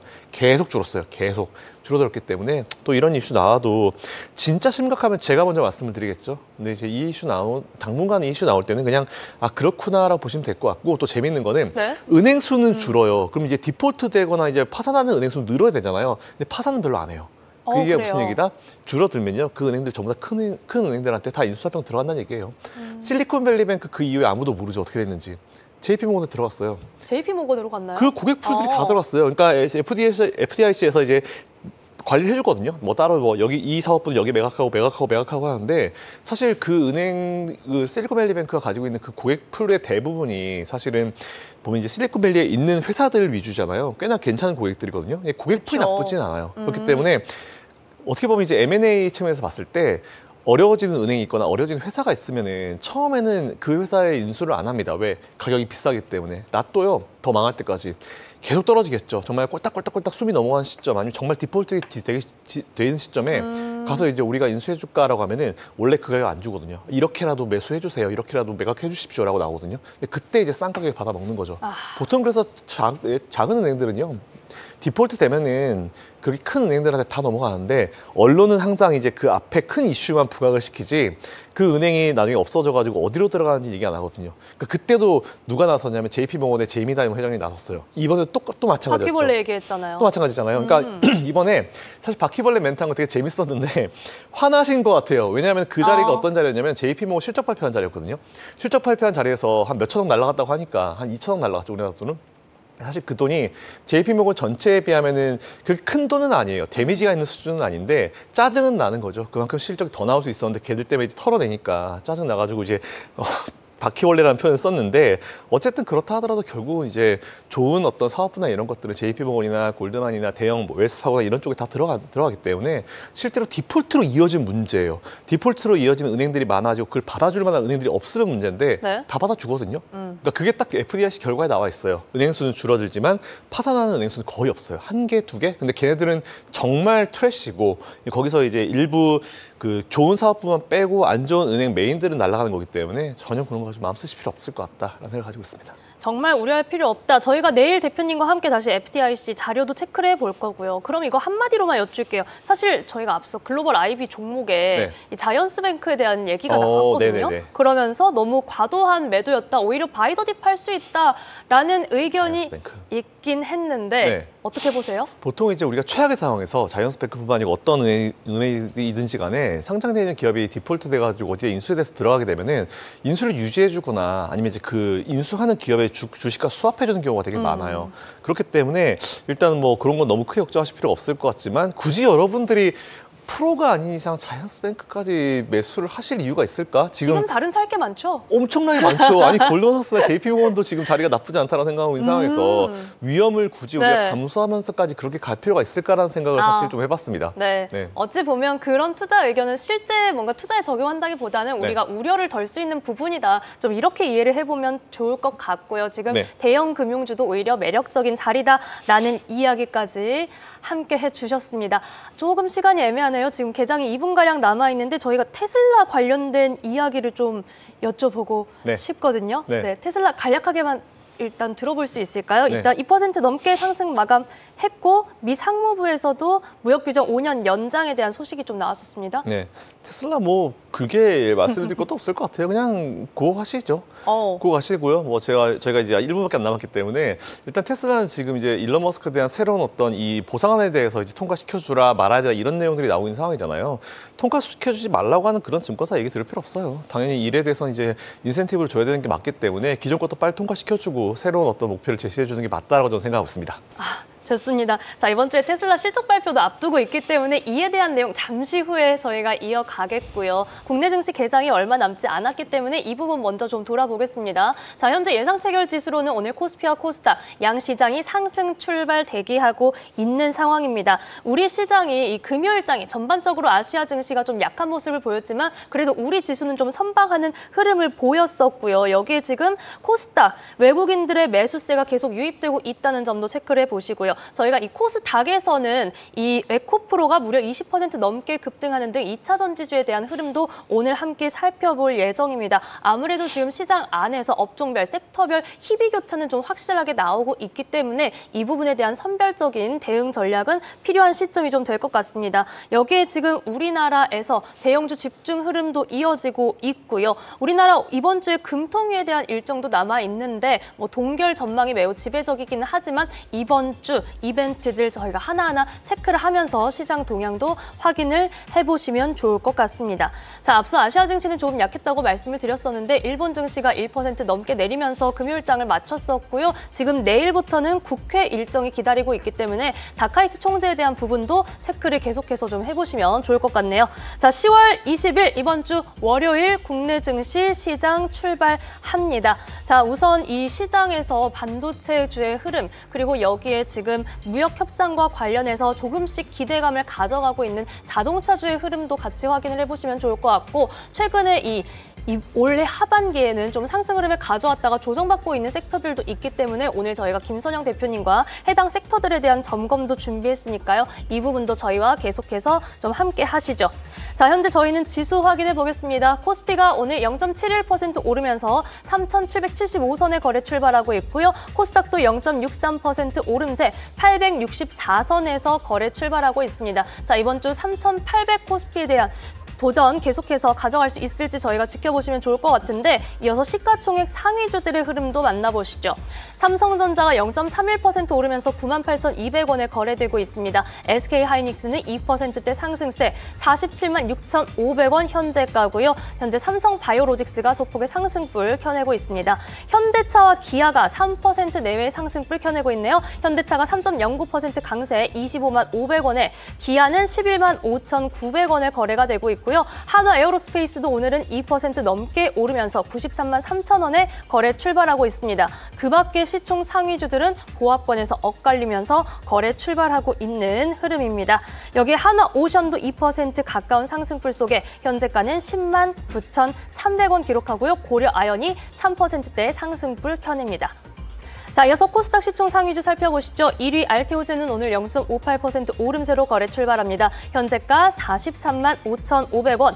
에코프로비엠과 에코프로가 조금 엇갈리면서 출발하고 있는데 에코프로는 오늘도 강세 상승불 켜내면서 7만 5천원에 거래되고 있습니다. 지금 에코프로에 대해서는 22일 기준으로 자사주를 좀 지급을 하겠다 이런 소식도 임직원들에게 자사주 지급하겠다라는 소식도 나와 있는 상황이고요. 파마리서치가 2%대 강세 현재 56만 5천원 선 기록하고 있습니다. HLB도 3%대의 상승불 켜내고 있고요. 나머지 종목들은 상승과 하락이 엇갈리는 모습을 보여주고 있습니다.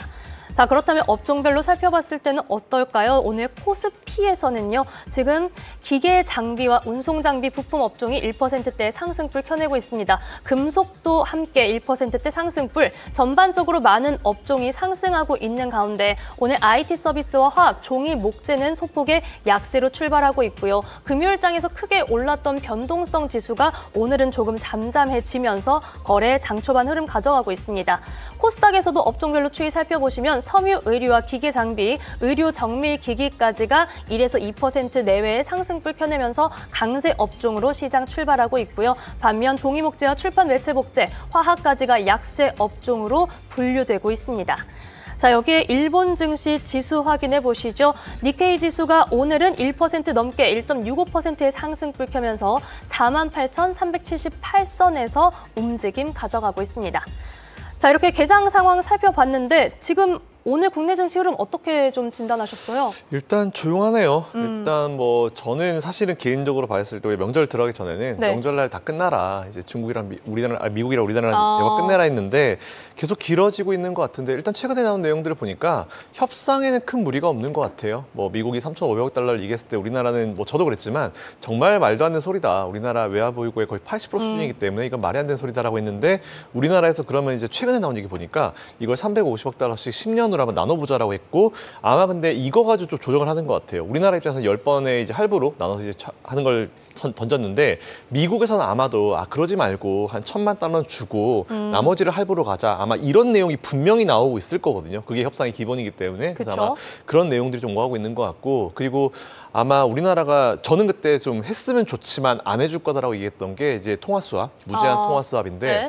일단은 뭐 저도 사실 우리나라에 되게 프라이드를 가지고 있는 사람이긴 하지만 미국의 입장에서 우리나라랑 통화 수합을 무제한을 해주려고 하면은 미국이 그만큼 이제 원화가 가치가 있다라고 평가를 해야 되는 건데 그쵸. 달러 입가를 가지고 있는 미국 입장에서는 이제 엔화 말고 우리나라를 그렇게 가치 있다고 평가하지는 않을 거예요. 그렇기 때문에 무한 수합은 뭐 말이 안 되는 소리다라고 말씀을 드렸는데 일단 통화 수합도 어느 정도 좀 받아내려는 액션인 것 같습니다. 그래서 아마도 제가 봤을 때는 3,500달러 한 방보다는 그리고 그것보다는 350억 달러씩 10년보다는 조금 금액이 초반 금액은 좀 올라가면서 우리나라도 통화 수합을 어느 정도 받아갈 수 있는 그런 식으로 나올 것 같아요. 그게 제일 안정적이고 제일 모양새가 이쁘죠. 그래서 아마 그런 식으로 나오지 않을까 싶은데 그런 세부 조율 과정이 좀 진행되고 있는 것 같고 벌써 다음 주가 이제 에이펙이에요. 그렇죠. 아마 일주일 안에 끝날 것 같아요. 제가 봤을 때 에이펙 전에 끝날 것 같고 근데 그 저는 전에, 네. 근데 아마 제일 모양이 좋은 거는 이제 우리 경주 좋잖아요. 거기서 이제 사인하는 게 사실 제일 모양새가 좋을 것 같은데 그 배경으로 멋지게. 그렇죠. 그럼요. 그렇죠. 일단 그게 제일 이쁠 것 같고 근데 문제는 우리나라 사실 저는 별 걱정은 안 해요.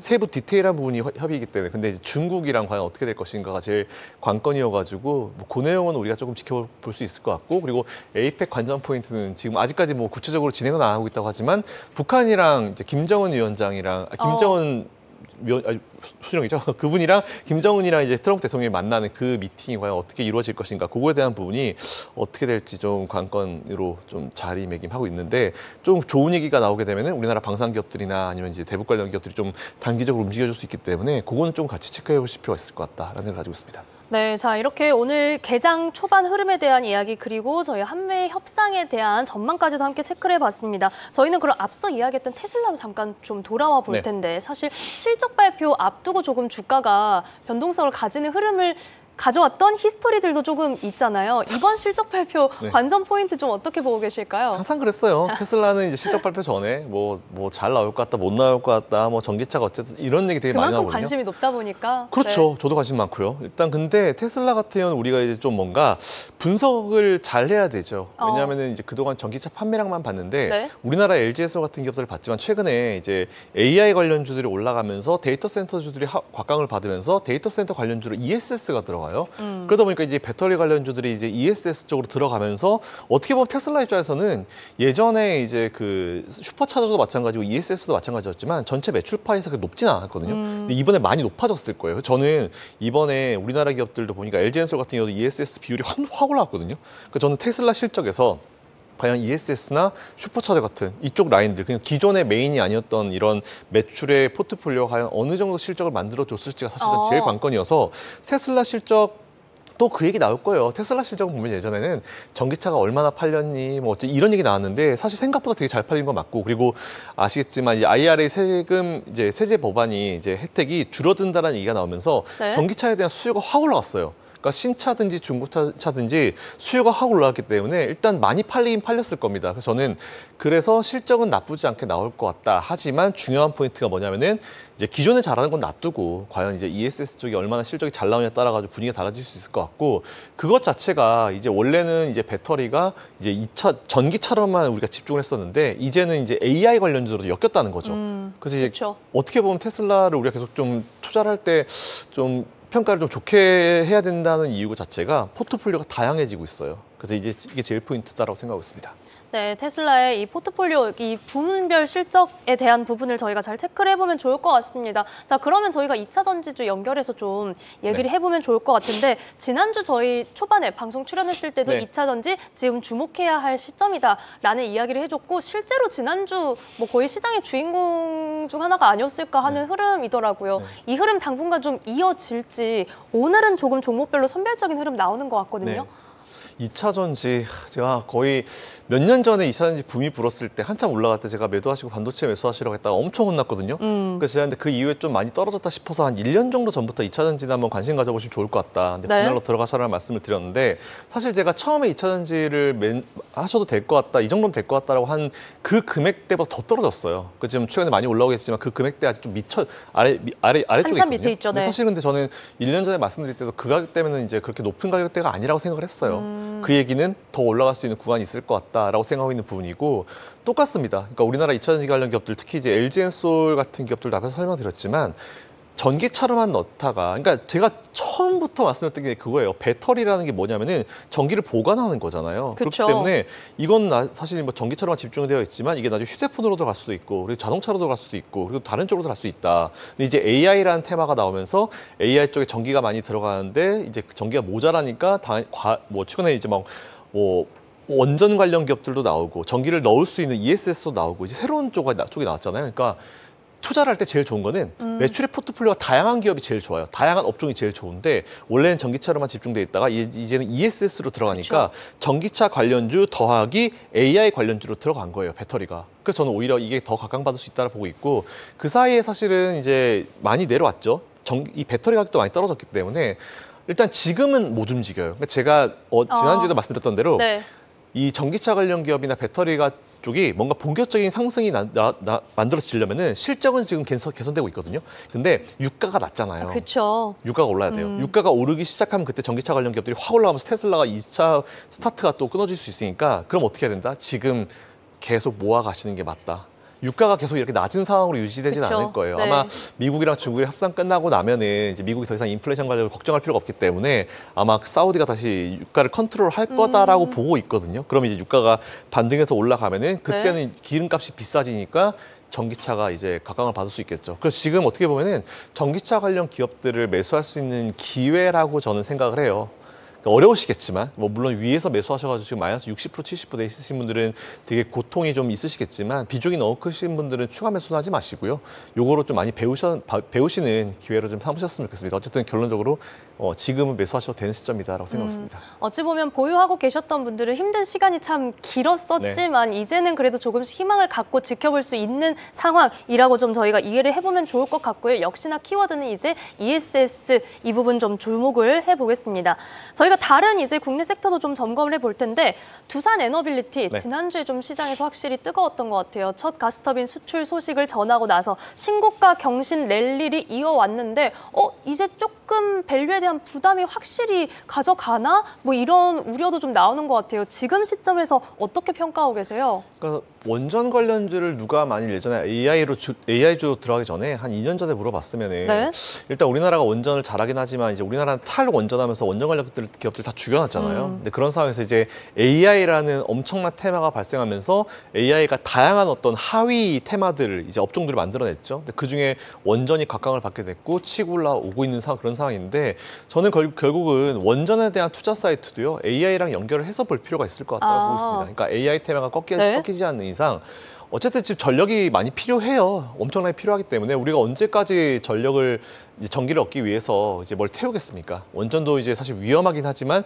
꼭 필요한 어떤 에너지이기 때문에 원전 관련주들은 저는 계속 관심을 가질 필요가 있을 것 같다. 언제까지 AI가 꺾이지 않는 이상 원전 관련주들은 변동성은 만들어지겠지만 계속 올라갈 수 있을 거다라고 보고 있고 우리나라의 원전 관련주 중에 사실 제일 탑에 있는 게 두산 에너빌리티이기 때문에 제가 차트만 보면은 되게 높은 자리가 맞긴 맞아요. 근데 이게 엔비디아 같은 경우도 그렇고 예전의 차트를 보시면은 이게 차트를 이제 1년 단위, 2년 단위 볼 수 있잖아요. 지금 거 보지 마시고 한 2, 3년 전으로 돌려보시면 그때도 되게 높아요. 근데 지금 그때보다 더 치고 올라왔잖아요. 그러니까 그 기업이 어디랑 연결되어 있고 어떤 산업이 연결되어 있고 그 산업이 계속 성장할 수 있는지를 보는 게 사실 제일 좋아요. 밸류 계산 어렵거든요. 기대감 들어가 있기 때문에 그렇기 때문에 제일 중요한 거는 그 기업에 있는 산업을 분석하기 제일 좋다라고 판단되는데 저는 두산 에너빌리티는 AI가 꺾이지 않는 이상 사고만 안 치면 저는 좀 계속 좋은 모습 보이지 않을까라고 생각했습니다. 네, 다시 한번 8만 원 선 공방전을 치르고 있는 두산 에너빌리티인데 역시 긍정적인 평가해 주셨습니다. 자, 그렇다면 한국전력은 어떨까요? 10월 들어서 외국인이 거의 순매수 행진을 좀 이어왔더라고요. 네. 뭐 역시나 차트도 진짜 롤러코스터처럼 슉 올라가는 그런 흐름인데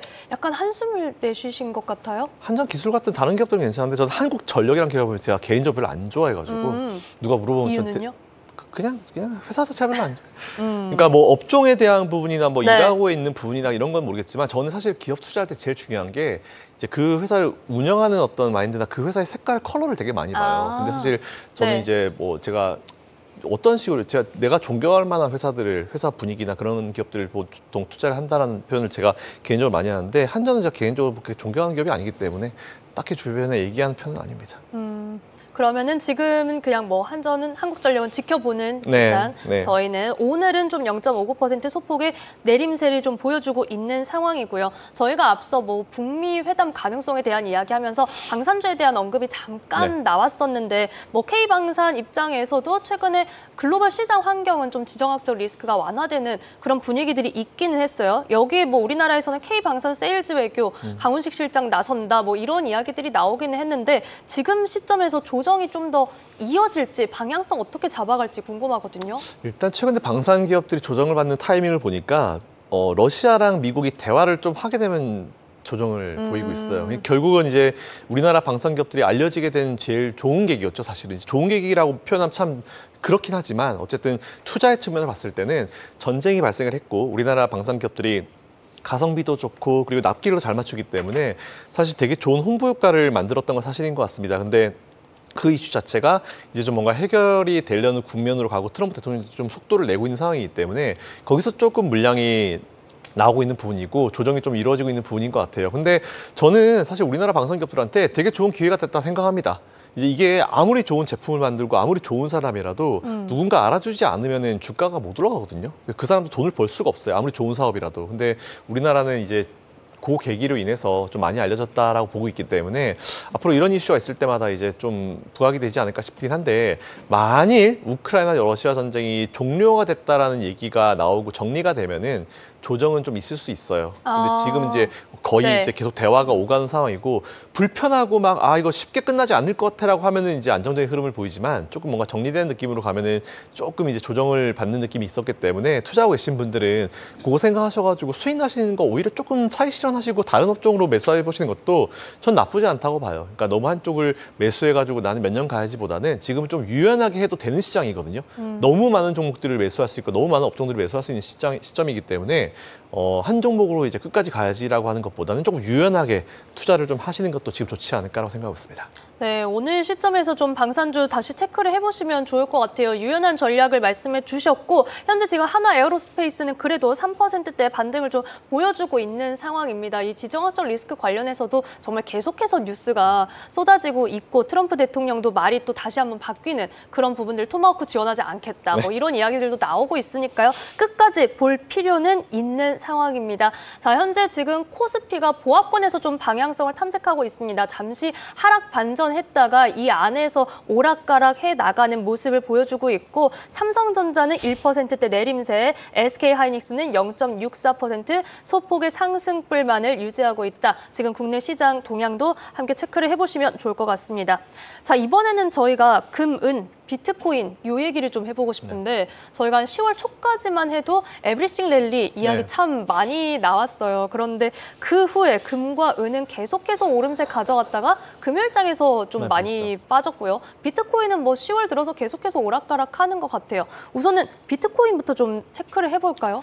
비트코인은 뭐 가상화폐 쪽은 뭐 다 저는 비슷하게 생각을 해요. 어차피 미국은 금리 인하기잖아요. 지금 이제 부양책을 쓰는 시기인데 미국에 일단 최근에 보시면 이제 양적 긴축을 중단하겠다 이런 내용이 나오고 있어요. 그러니까 그 이후의 정책이 어떻게 될지가 좀 관건인 것 같아요. 근데 제일 간단한 거는 이렇게 초위험 자산, 어쨌든 코인은 주식보다는 위험한 자산이잖아요. 좀 더 위험한 자산이잖아요. 초고위험 자산 같은 경우는 자금의 흐름, 시장의 자금의 유출입에 따라 가지고 분위기가 완전 달라질 수 있는데 지금은 이제 돈을 조이는 시기가 아니고 돈을 푸는 시기이기 때문에 제가 봤을 때는 이런 조정 그리고 이제 물량 이슈가 있었잖아요.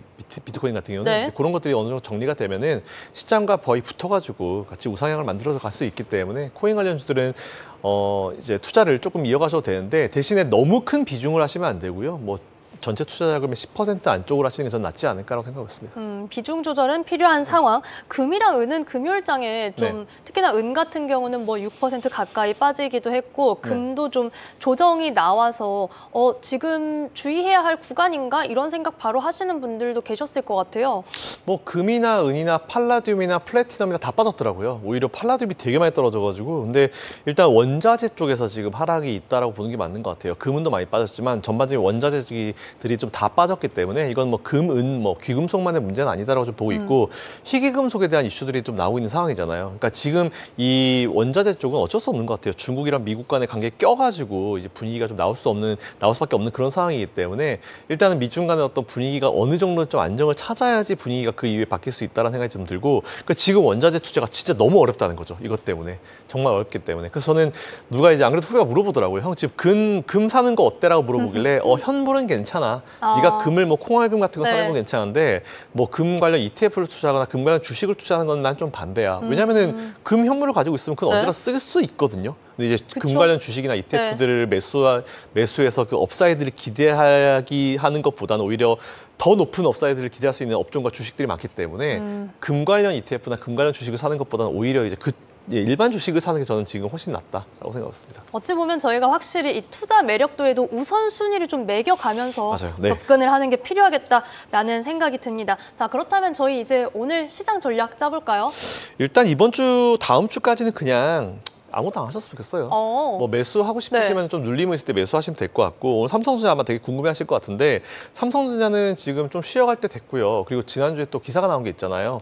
상속세를 내기 위해서 이제 홍라희 여사님 포함해가지고 1조 7천억을 매도했다라는 얘기가 나오면서 이 매도한 거에 대해서 되게 많은 사람들이 지금 생각을 엄청나게 많이 할 겁니다. 뭐지? 높다고 생각해서 매도한 건가? 그게 아니고요. 지금 매도해놔야지 내년 4월인가 마지막 내는 거거든요. 그러니까 지금쯤 이제 조금씩 털어가지고 매도하겠다고 계획 발표해놓고 이걸 한 번에 매도한 게 아니고 내년 4월까지 이제 신한인가 다 줘가지고 매도를 조금씩 하거든요. 그러니까 계획을 발표한 거기 때문에 이거 가지고 고점 논란을 보기엔 좀 그래요. 특히나 우리나라 같은 경우는 이제 이 대주주나 이런 분들이 매도하게 되면 고점이라는 얘기가 있잖아요. 아니에요. 전혀 아니고요. 그리고 오히려 젠스당 CEO 또 들어와가지고 우리나라 얘기한다고 하잖아요. 그래서 오히려 그 이후엔 더 좋은 모습 보일 수 있을 것 같아서 삼성전자는 올해 10만 원은 그냥 넘어갈 것 같긴 해요. 근데 지금 제가 지난주에도 그랬지만 지금 이 자리에서 좀 쉬어가는 흐름 좋아요. 맞아요. 오히려 지금 자리에서 좀 지지 라인을 만들고 강력한 매물대 지지 라인을 만들어 놓고 올라가는 게 더 좋을 거라 보고 있어서 오히려 그 자리가 저는 오케이 가게 되면 한 10만 원까지 올려놓고 그 자리를 좀 만들어주면 좋지 않을까 생각하고 있는데 나쁘지 않습니다. 뭐 계속 괜히 뭐 대주주 관련 이런 내용들이 나와가지고 걱정하실 것 같은데 굳이 그렇게 안 하셔도 될 것 같아요. 저는. 지금 삼성전자 우려할 필요 없이 이 자리를 좀 지근지근 밟아가는 그런 흐름 나쁘지 않다라는 평가 같이 해주셨습니다. 미장도 전략 간단하게만 말씀해 주실까요?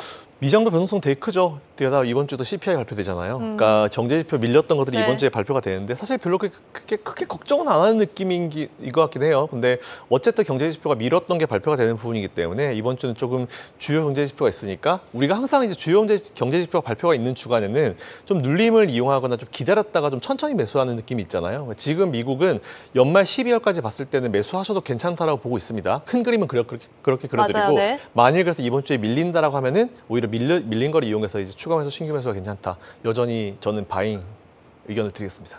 네, 이렇게 이번 주 24일 저희가 CPI도 주시를 해야 하는 가운데 여기에 대한 오늘 밤 전략까지도 함께 살펴봤습니다. 채팅창에서도 아무것도 하지 마, 관망 이렇게 함께 전략에 좀 동의를 해주고 계시네요. 자, 오늘 말씀 여기까지 듣겠습니다. LNS 홀딩스 김선영 대표와 함께했습니다. 고맙습니다. 네.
네, 여러분은 오늘 아침 글로벌 증시 브리핑과 함께하고 계십니다.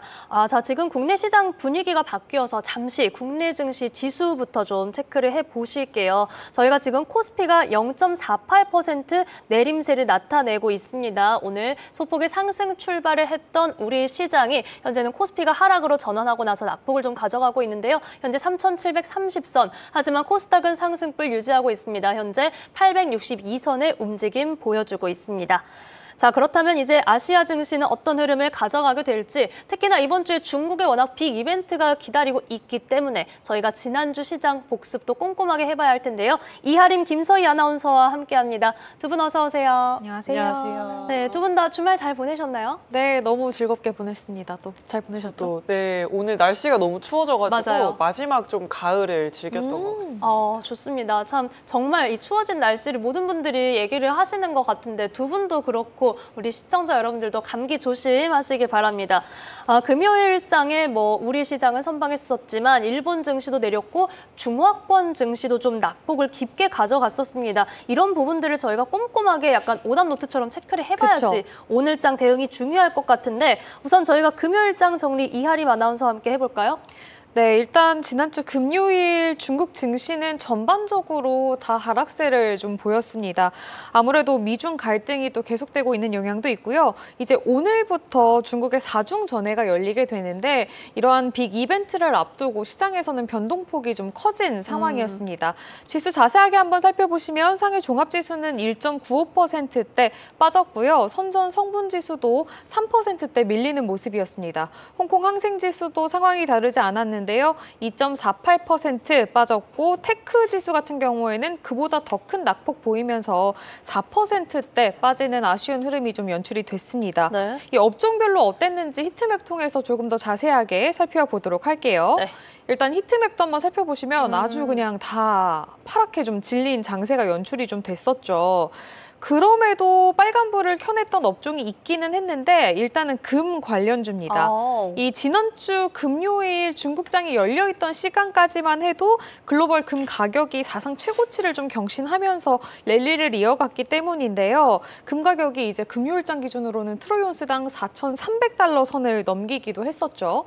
그런데 다만 장중에 금 현물 가격은 변동세가 워낙에 좀 큰 상황이었고, 그리고 주말 사이 뉴스로는 중국에서 엄청난 규모의 금광이 발견이 됐다라는 소식이 또 나왔기 때문에 네. 오늘 장에서는 움직임이 조금 다르지 않을까, 이런 예측이 나오고 있는 상황입니다. 그리고 또 다른 업종도 한번 살펴보도록 할게요. 항공주들도 조금 강한 모습을 보였습니다. 이 항공주들 같은 경우에는 하이난성에서 이 발표가 좀 있었는데 면세 쇼핑 정책이 11월부터 변경이 된다는 재무부의 발표가 좀 있었거든요. 어떤 내용이 주된 내용이었냐면 이제 결국은 면세 쇼핑 가능 상품의 범위가 좀 넓어진다는 얘기였는데요. 이렇게 될 경우에 이제 방문객이 증가할 수도 있겠다라는 해석이 시장에서는 나왔다고 합니다. 네. 긍정적으로 풀이가 된 상황이었고요. 그 외 대부분의 종목들이 이제 다 약세를 보였어요. 특히나 반도체 쪽에서도 약세가 워낙에 크게 좀 나왔고, 특히나 캠브리콘 같은 경우에는 실적 소식도 있었는데 이건 이따가 김서희 아나운서가 또 짚어주신다고 하고요.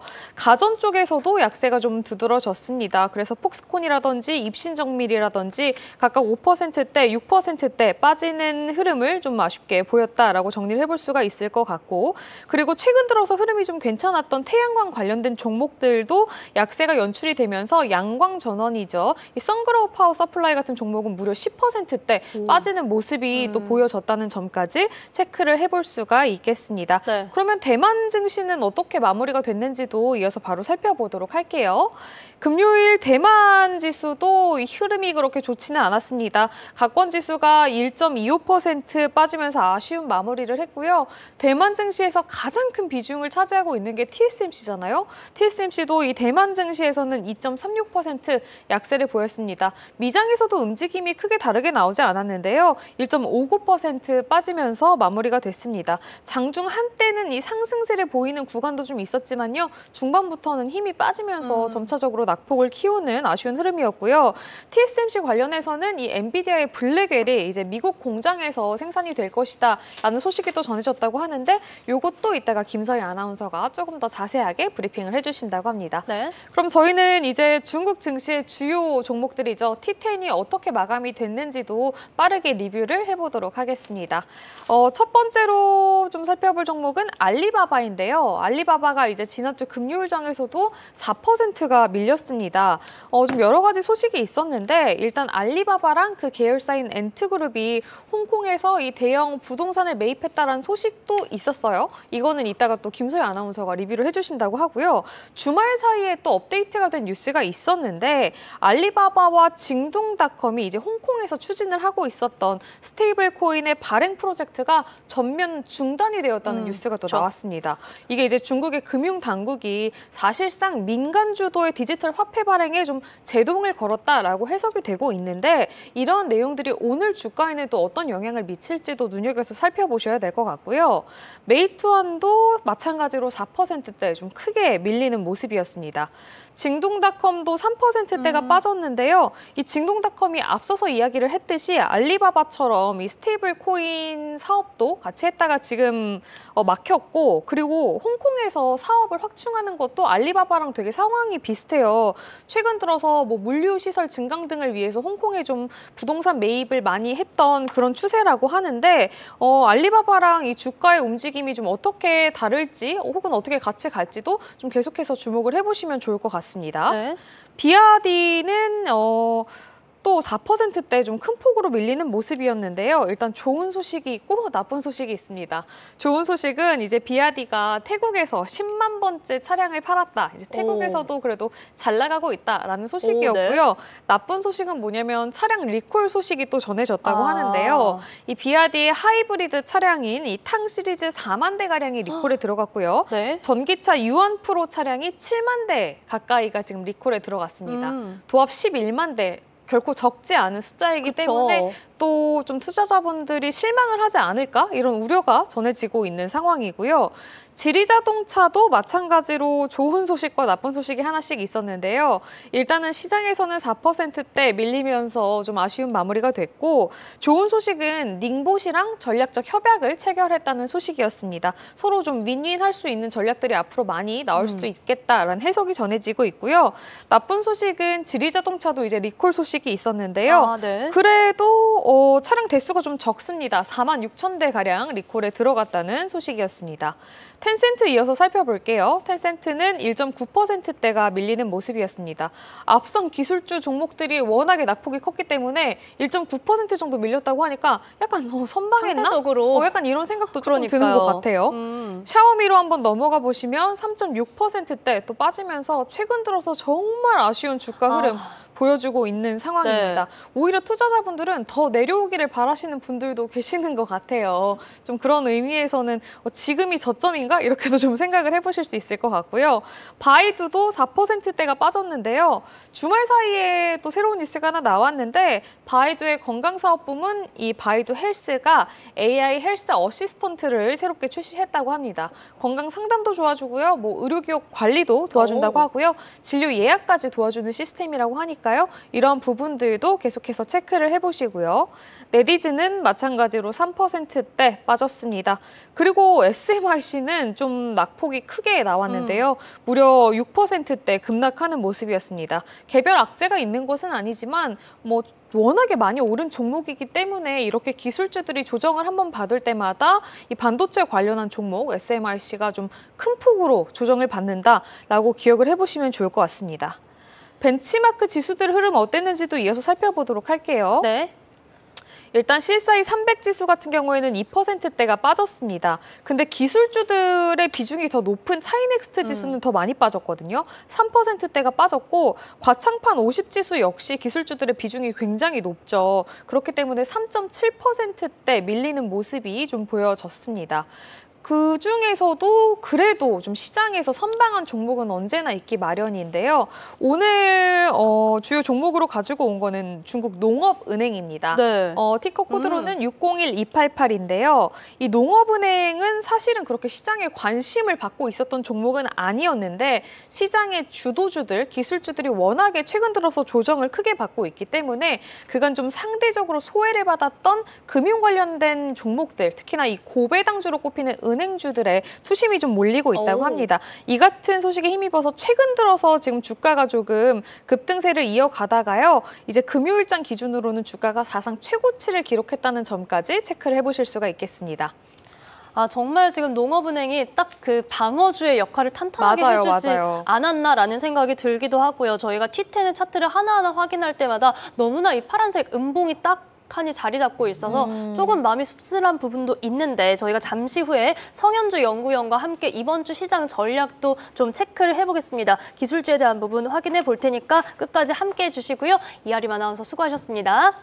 자, 이번에는 저희는 현지 매체에서 어떤 이야기들 나오고 있는지 볼 텐데 우선은 다음 주로 다가온 에이펙, 이 미중 만남을 위한 사전 절차의 디테일들이 계속해서 전해지는 중인 것 같아요. 그렇습니다. 미중 관계에 또 오랜만에 좋은 소식이 들려왔는데요. 중국의 허리펑 부총리와 미국 재무장관 베센트, 무역대표 그리어까지 화상회담을 진행했고요. 다음 주에는 직접 대면 회동을 예고했습니다. 이 소식의 시장은 무역 정상화 기대감을 빠르게 반영한 모습입니다. 또 이런 소식에 영향을 받을 수 있는 종목 중 하나가 바로 알리바바입니다. 알리바바의 주가 흐름도 잠깐 보고 가도록 하겠습니다. 네, 알리바바의 홍콩 상장되어 있는 알리바바를 띄워놨고요. 지금 이 소식에 영향을 바로 받지는 않은 모습이지만 전일장에서는 4%대 하락을 하면서 거래를 마쳤습니다. 도대체 이 소식에 왜 알리바바가 영향을 받을 수 있느냐라고 하시면요.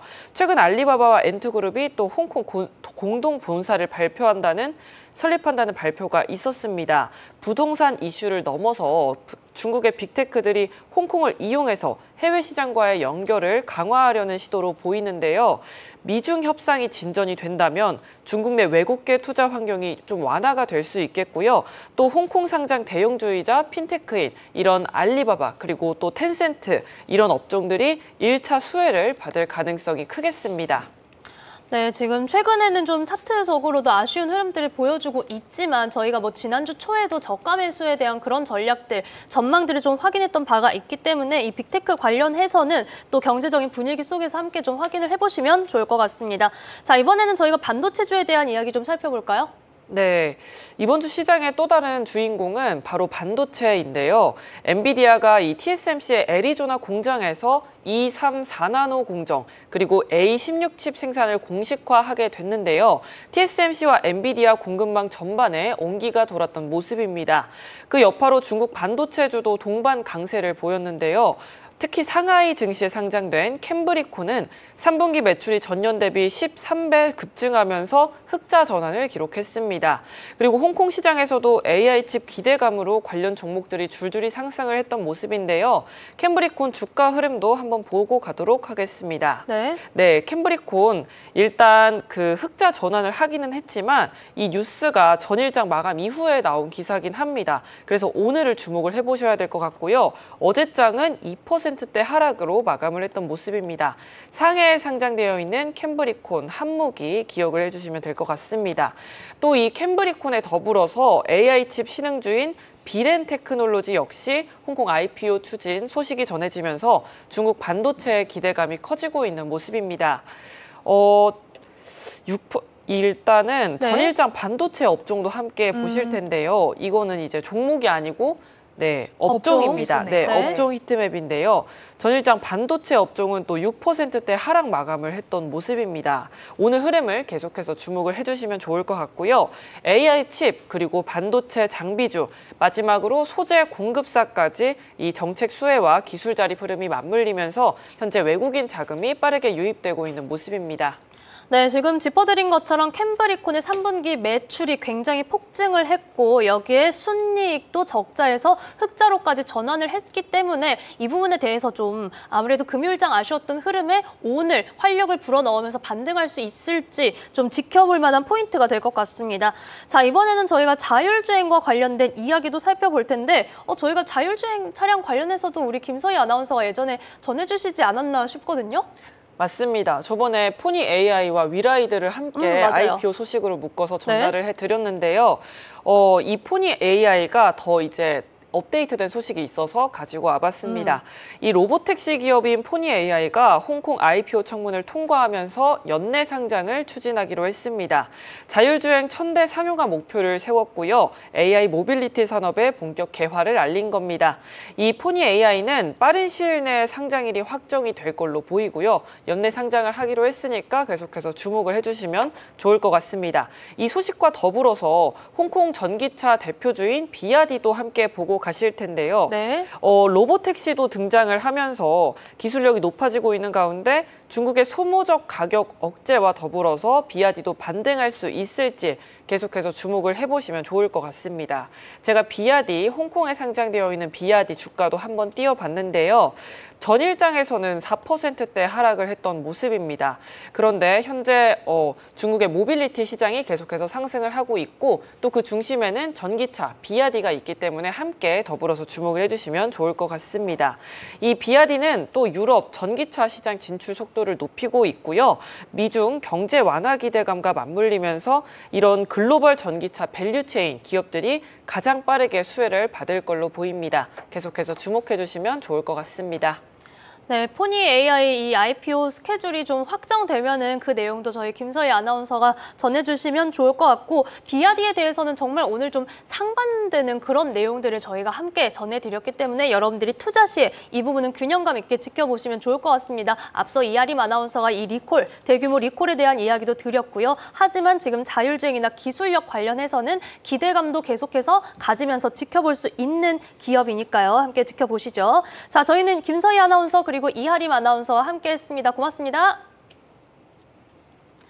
네, 이번에는 곧 다가올 개장 전략 함께 짜볼 텐데요. 월요일입니다. 신영증권 성현주 연구위원님 연결합니다. 연구위원님 나와 계십니까? 네, 안녕하십니까. 네, 연구위원님 저희 금요일장 중화권 증시가 정말 큰 폭으로 좀 하락 마감을 했습니다. 특히나 창업한 지수, 항생테크 급락을 했는데 당분간 기술주 조금 조심하면서 봐야 하는 구간일까요? 네, 사실 지난 17일 미중 관세 전쟁 확대 우려로 그동안 상승폭이 컸던 업종 중심의 조정폭이 좀 이제 확대되는 모습을 보이긴 했는데요. 근데 사실 그 전까지 중국 홍콩 증시가 어느 정도 이제 버티긴 했습니다. 특히 지난 8월 발표된 중국 정부의 AI 플러스 중장기 계획에 맞춰서 센스타임과 캠브리콘이 AI 컴퓨팅 솔루션을 공동 개발한다는 소식에 주중에는 또 관련주들의 반등이 나타나기도 했었습니다.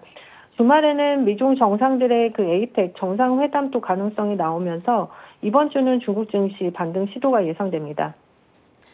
네, 지금 말씀해 주신 것처럼 에이펙을 이제 일주일여 앞두고 미중 고위급 회담이 말레이시아에서 열릴 예정이다. 어떤 최종 협상 내용을 좀 조율할 걸로 예상된다. 이런 이야기들이 전해지고 있는데 저희가 관전 포인트 같이 체크해 볼 수 있을까요?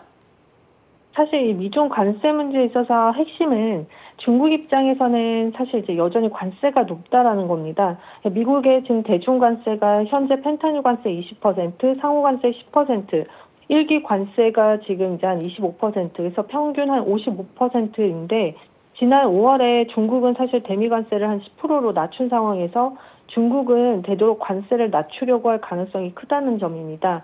특히 이 펜타닐 20% 관세를 낮추는데 초점을 맞출 것으로 판단되고요. 트럼프가 지금 추가 관세 100%도 얘기한 그런 상황이기 때문에 그런 부분을 중국은 이 시토르 카드를 꺼내서 미국과의 협상을 진행할 것으로 판단됩니다. 네, 지금 미중 협상 관련해서 저희가 어떤 카드들 주시해야 하는지 살펴주셨고요.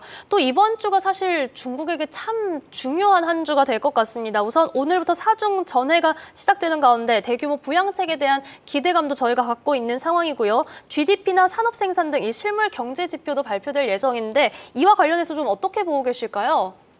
네, 우선 그 경제 지표 오늘 이제 발표가 될 예정인데 지난주에 사실 9월 수출입 지표가 그 예상치를 좀 크게 상회를 했었습니다. 아마도 오늘 발표되는 9월 산업생산 증가율도 좀 예상치를 상회할 것으로 예상을 하고 있고요. 오늘 9월 실물지표 GDP 성장률이 발표되는데 3분기 GDP 성장률 예상치가 지금 4.7에서 4.8%인데 예상치에 부합을 하면 4분기 GDP 성장률이 약 4.8% 이상 달성 시에 연간 GDP 성장률 5% 목표치에 부합을 할 수 있게 됩니다.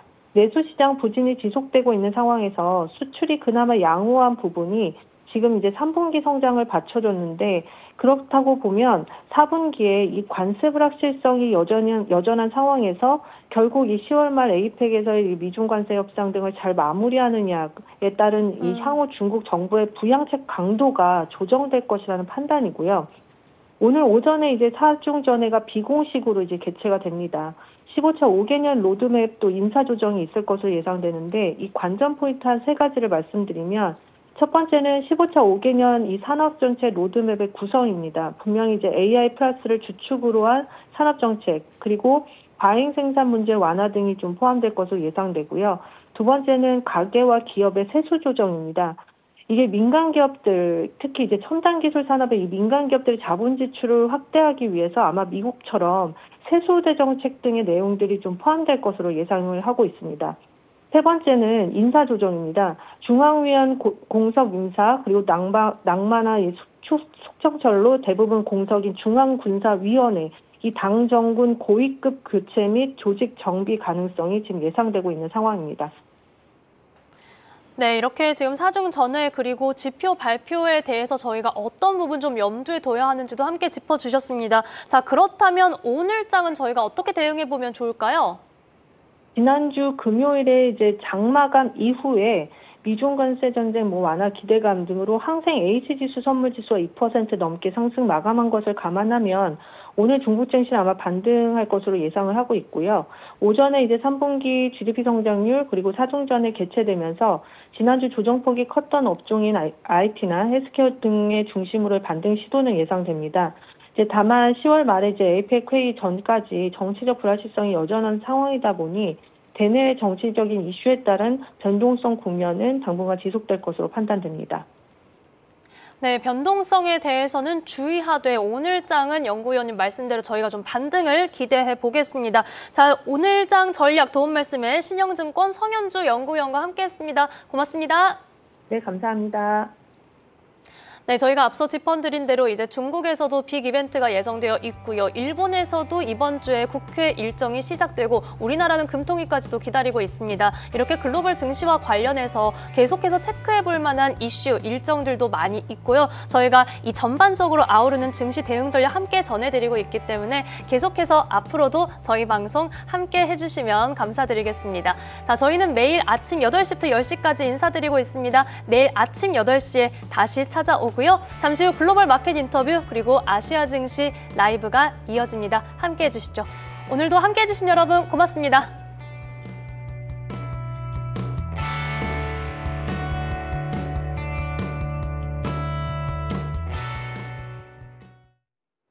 안녕하세요. 마켓 인터뷰의 구윤우입니다. 모두 주말 잘 보내셨나요? 근데 여러분 날씨가 심상치가 않습니다. 새벽에 출근하는데 너무 추워서 깜짝 놀랐는데요. 올 가을 들어 가장 추운 아침이라고 하니까요. 우리 애청자 여러분 모두 건강관리 잘 해주셔야겠습니다. 그럼 오늘도 단 한순간도 놓칠 수 없는 미장 소식을 짚어볼 시간인데요. 월요일 마켓 인터뷰에서 현지 애널리스트들의 생생한 현장 이야기 함께 만나보시죠. 첫 번째 소식입니다. 뉴욕 증시 드디어 바퀴벌레 공포를 떨쳐냈습니다. 단 하루 만에 분위기가 180도 반전됐죠.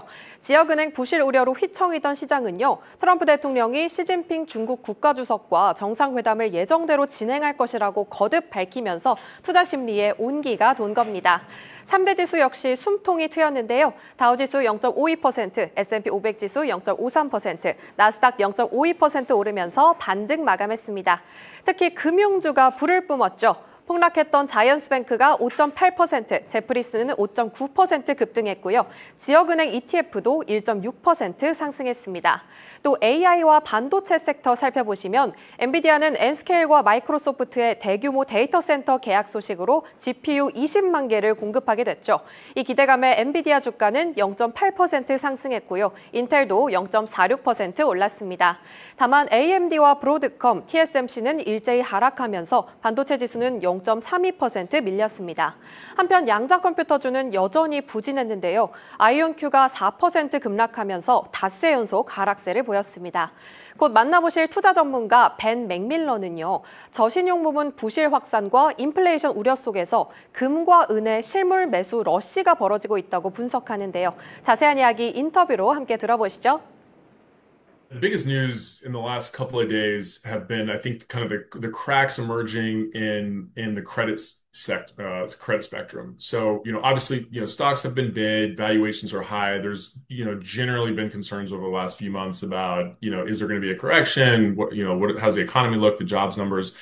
The markets responded favorably to Powell's comments that were largely seen as dovish, kind of confirming rate cuts. I think what's unexpected is, the emergence of these kind of bigger defaults on the subprime side and kid that spread into broader contagion. It's an actual run on gold and silver, physical, and you're seeing them trade at a huge premium. And I think what's happening is Main Street America, or even globally, I saw a headline about Australians lining up for physical, is there's real concern about global fiat stability. People are worried about future inflation expectations, and they want to hold something that they know will hold its value, which is gold and silver. And so what started as kind of a Wall Street trade has now migrated into, Main Street. 방금 보신 투자 전문가 벤은요. 이렇게 투자자들이 금과 은 같은 실물 자산으로 몰리는 흐름은 이제 월가를 넘어서 일반 대중으로까지 확산되고 있다고 분석합니다. 그럼 다음 소식으로 넘어가 볼까요? AI가 이제 쇼핑 비서가 되는 시대가 왔습니다. 챗 GPT 같은 인공지능이 대신 검색하고 대신 결제까지 해주는 에이전틱 커머스. 이제 소비자는 AI에게 부탁만 하면 되는 시대가 열린 거죠. 그렇다면 월마트와 아마존 같은 유통 공룡들은 위기일까요? 아니요, 오히려 반격의 시작이 시작됐습니다. 지난 금요일장 월마트 주가는 1%대 상승했는데요. 월마트는 이미 자체 AI 쇼핑봇 스파키를 개발 중이고 최근엔 소매업계 최초로 초대형 IoT 시스템을 전 세계에 배포했습니다. 4,600개 매장과 40개 물류센터에 충전이 필요 없는 초절전 센서 수백만 개를 설치해서 AI가 상품 이동을 감지하고 재고와 물류를 자동 관리하는 거죠. 월마트는 공급망의 혁명이라면서 기존 방식을 완전히 대체하겠다고 선언했습니다. 리테일 전문가 마이클 베이커는요, CNBC 인터뷰에서 AI 쇼핑봇의 시대에도 월마트와 아마존은 오히려 새로운 기회를 맞았다면서 코스트코 같은 멤버십 유통사들까지 회원 유입 효과를 누릴 수 있다고 분석했는데요. 이젠 AI가 소비자의 장바구니를 넘어서 유통의 판을 다시 쓰는 걸까요? 자세한 이야기 영상으로 함께 보시죠. Sure. Well, because Walmart and Amazon are big enough that they'll be able to invest and compete as well with their own agentic commerce solutions. For instance, Walmart has already developed a solution called Sparky that is very early and has a long way to go. But still, that will be a competitive bot to the Open AI Chat GPT solution. So we think Walmart will be able to compete because of that scale. And part of the equation here is that brands do like to sell direct, but no brand wants to be 100% direct. What we have learned over the past 10, 15 years is that brands still want to use retail wholesale partners. In fact, this is one of the things, I know you were out talking to Nike earlier this week. This is one of the big things that Nike learned. They don't want to be 100% direct. They want to use retail partners, and that's where retail partners like Walmart and Amazon come into play. Sounds like you think it might drive, the bot might end up finding items at a membership warehouse. The shopper then says, oh, I need to be a member. I guess I should probably pay for the membership. That might be net positive for a Costco or even a Walmart. 방금 보신 인터뷰에서는요, 에이전틱 커머스 솔루션이 월마트뿐만 아니라 코스트코까지 긍정적인 효과를 불어넣을 수 있다고 전합니다. 계속해서 다음 주제로 넘어가 볼까요? 불타오르던 은값이 단 하루 만에 꺼졌습니다. 12월 은선물이 최근 사상 최고치를 경신한 직후 하루 만에 5% 넘게 떨어지면서 급등 후 조정에 들어간 건데요.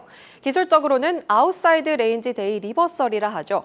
하루 동안 가격 변동폭이 전날보다 더 크지만 결국 하락으로 끝나는 날, 즉 추세 전환 신호가 나타난 겁니다. 은 가격은 4거래일 동안 12.8%나 뛰었다가 오늘은 고가 53.76달러, 저가 49.66달러를 기록했습니다. 투자 전문가 밥 이아치노는요, 이번 은 가격의 조정이 무역 긴장 완화와 안전자산 매수 감소로 인한 자연스러운 숨고르기라고 분석하는데요. 다만 태양광과 전기차, AI 산업의 폭발적인 수요로 은 시장의 장기 강세 구조는 여전히 이어지고 있다는 전망입니다. 자세한 이야기 함께 만나보시죠. In the metals quadrant, taking a look at the December silver futures, which after hitting a recent new all-time high has put in an outside range day reversal. Now, an outside range day reversal is a recognized technical pattern where you have a higher high from the previous day and a lower low from the previous day and then a down close. Now, in theory, it also requires 3 consecutive up sessions before the outside range candle is formed to signal a potential sustained reversal. Silver met that condition with 4 straight higher sessions, gaining 12.8% in total. Still, no pattern is ever guaranteed, especially following such a strong rally that we've seen in silver and in gold. The high today was another all-time high at 53.76 half, up 0.88%, and the low today, 49.66, was down 6.82%. And with a little bit of time left in the session, silver is still down around 5%. The recent pullback in silver reflects a natural market correction, in my view, following an unprecedented rally. Easing global trade tensions and reduced safe haven buying have temporarily diminished that flight to safety narrative that silver also benefits from. This consolidation allows the market to digest the strong gains while bulls defend key technical levels, potentially setting up a solid foundation for future advances in price with ongoing fundamental tightness for silver. And the bullish case in silver still remains intact, driven by persistent structural deficits, with global consumption outpacing mine production for the 5th consecutive year so far in 2025. Strong industrial demand from solar, electric vehicles, and a lot of AI infrastructure, which looks to persist into the future, continues to tighten physical supply. Also, backwardation in the markets signals severe scarcity, supported by heightened investment demand, which has been happening lately amid ongoing geopolitical and monetary uncertainties. 네, 오늘 준비한 마켓 인터뷰는 여기까지입니다. 내일도 새벽에 갓 나온 따끈따끈한 영상으로 찾아올 테니까요. 기대 많이 해주시고요. 이어서 아시아 증시 라이브도 끝까지 함께 해주세요.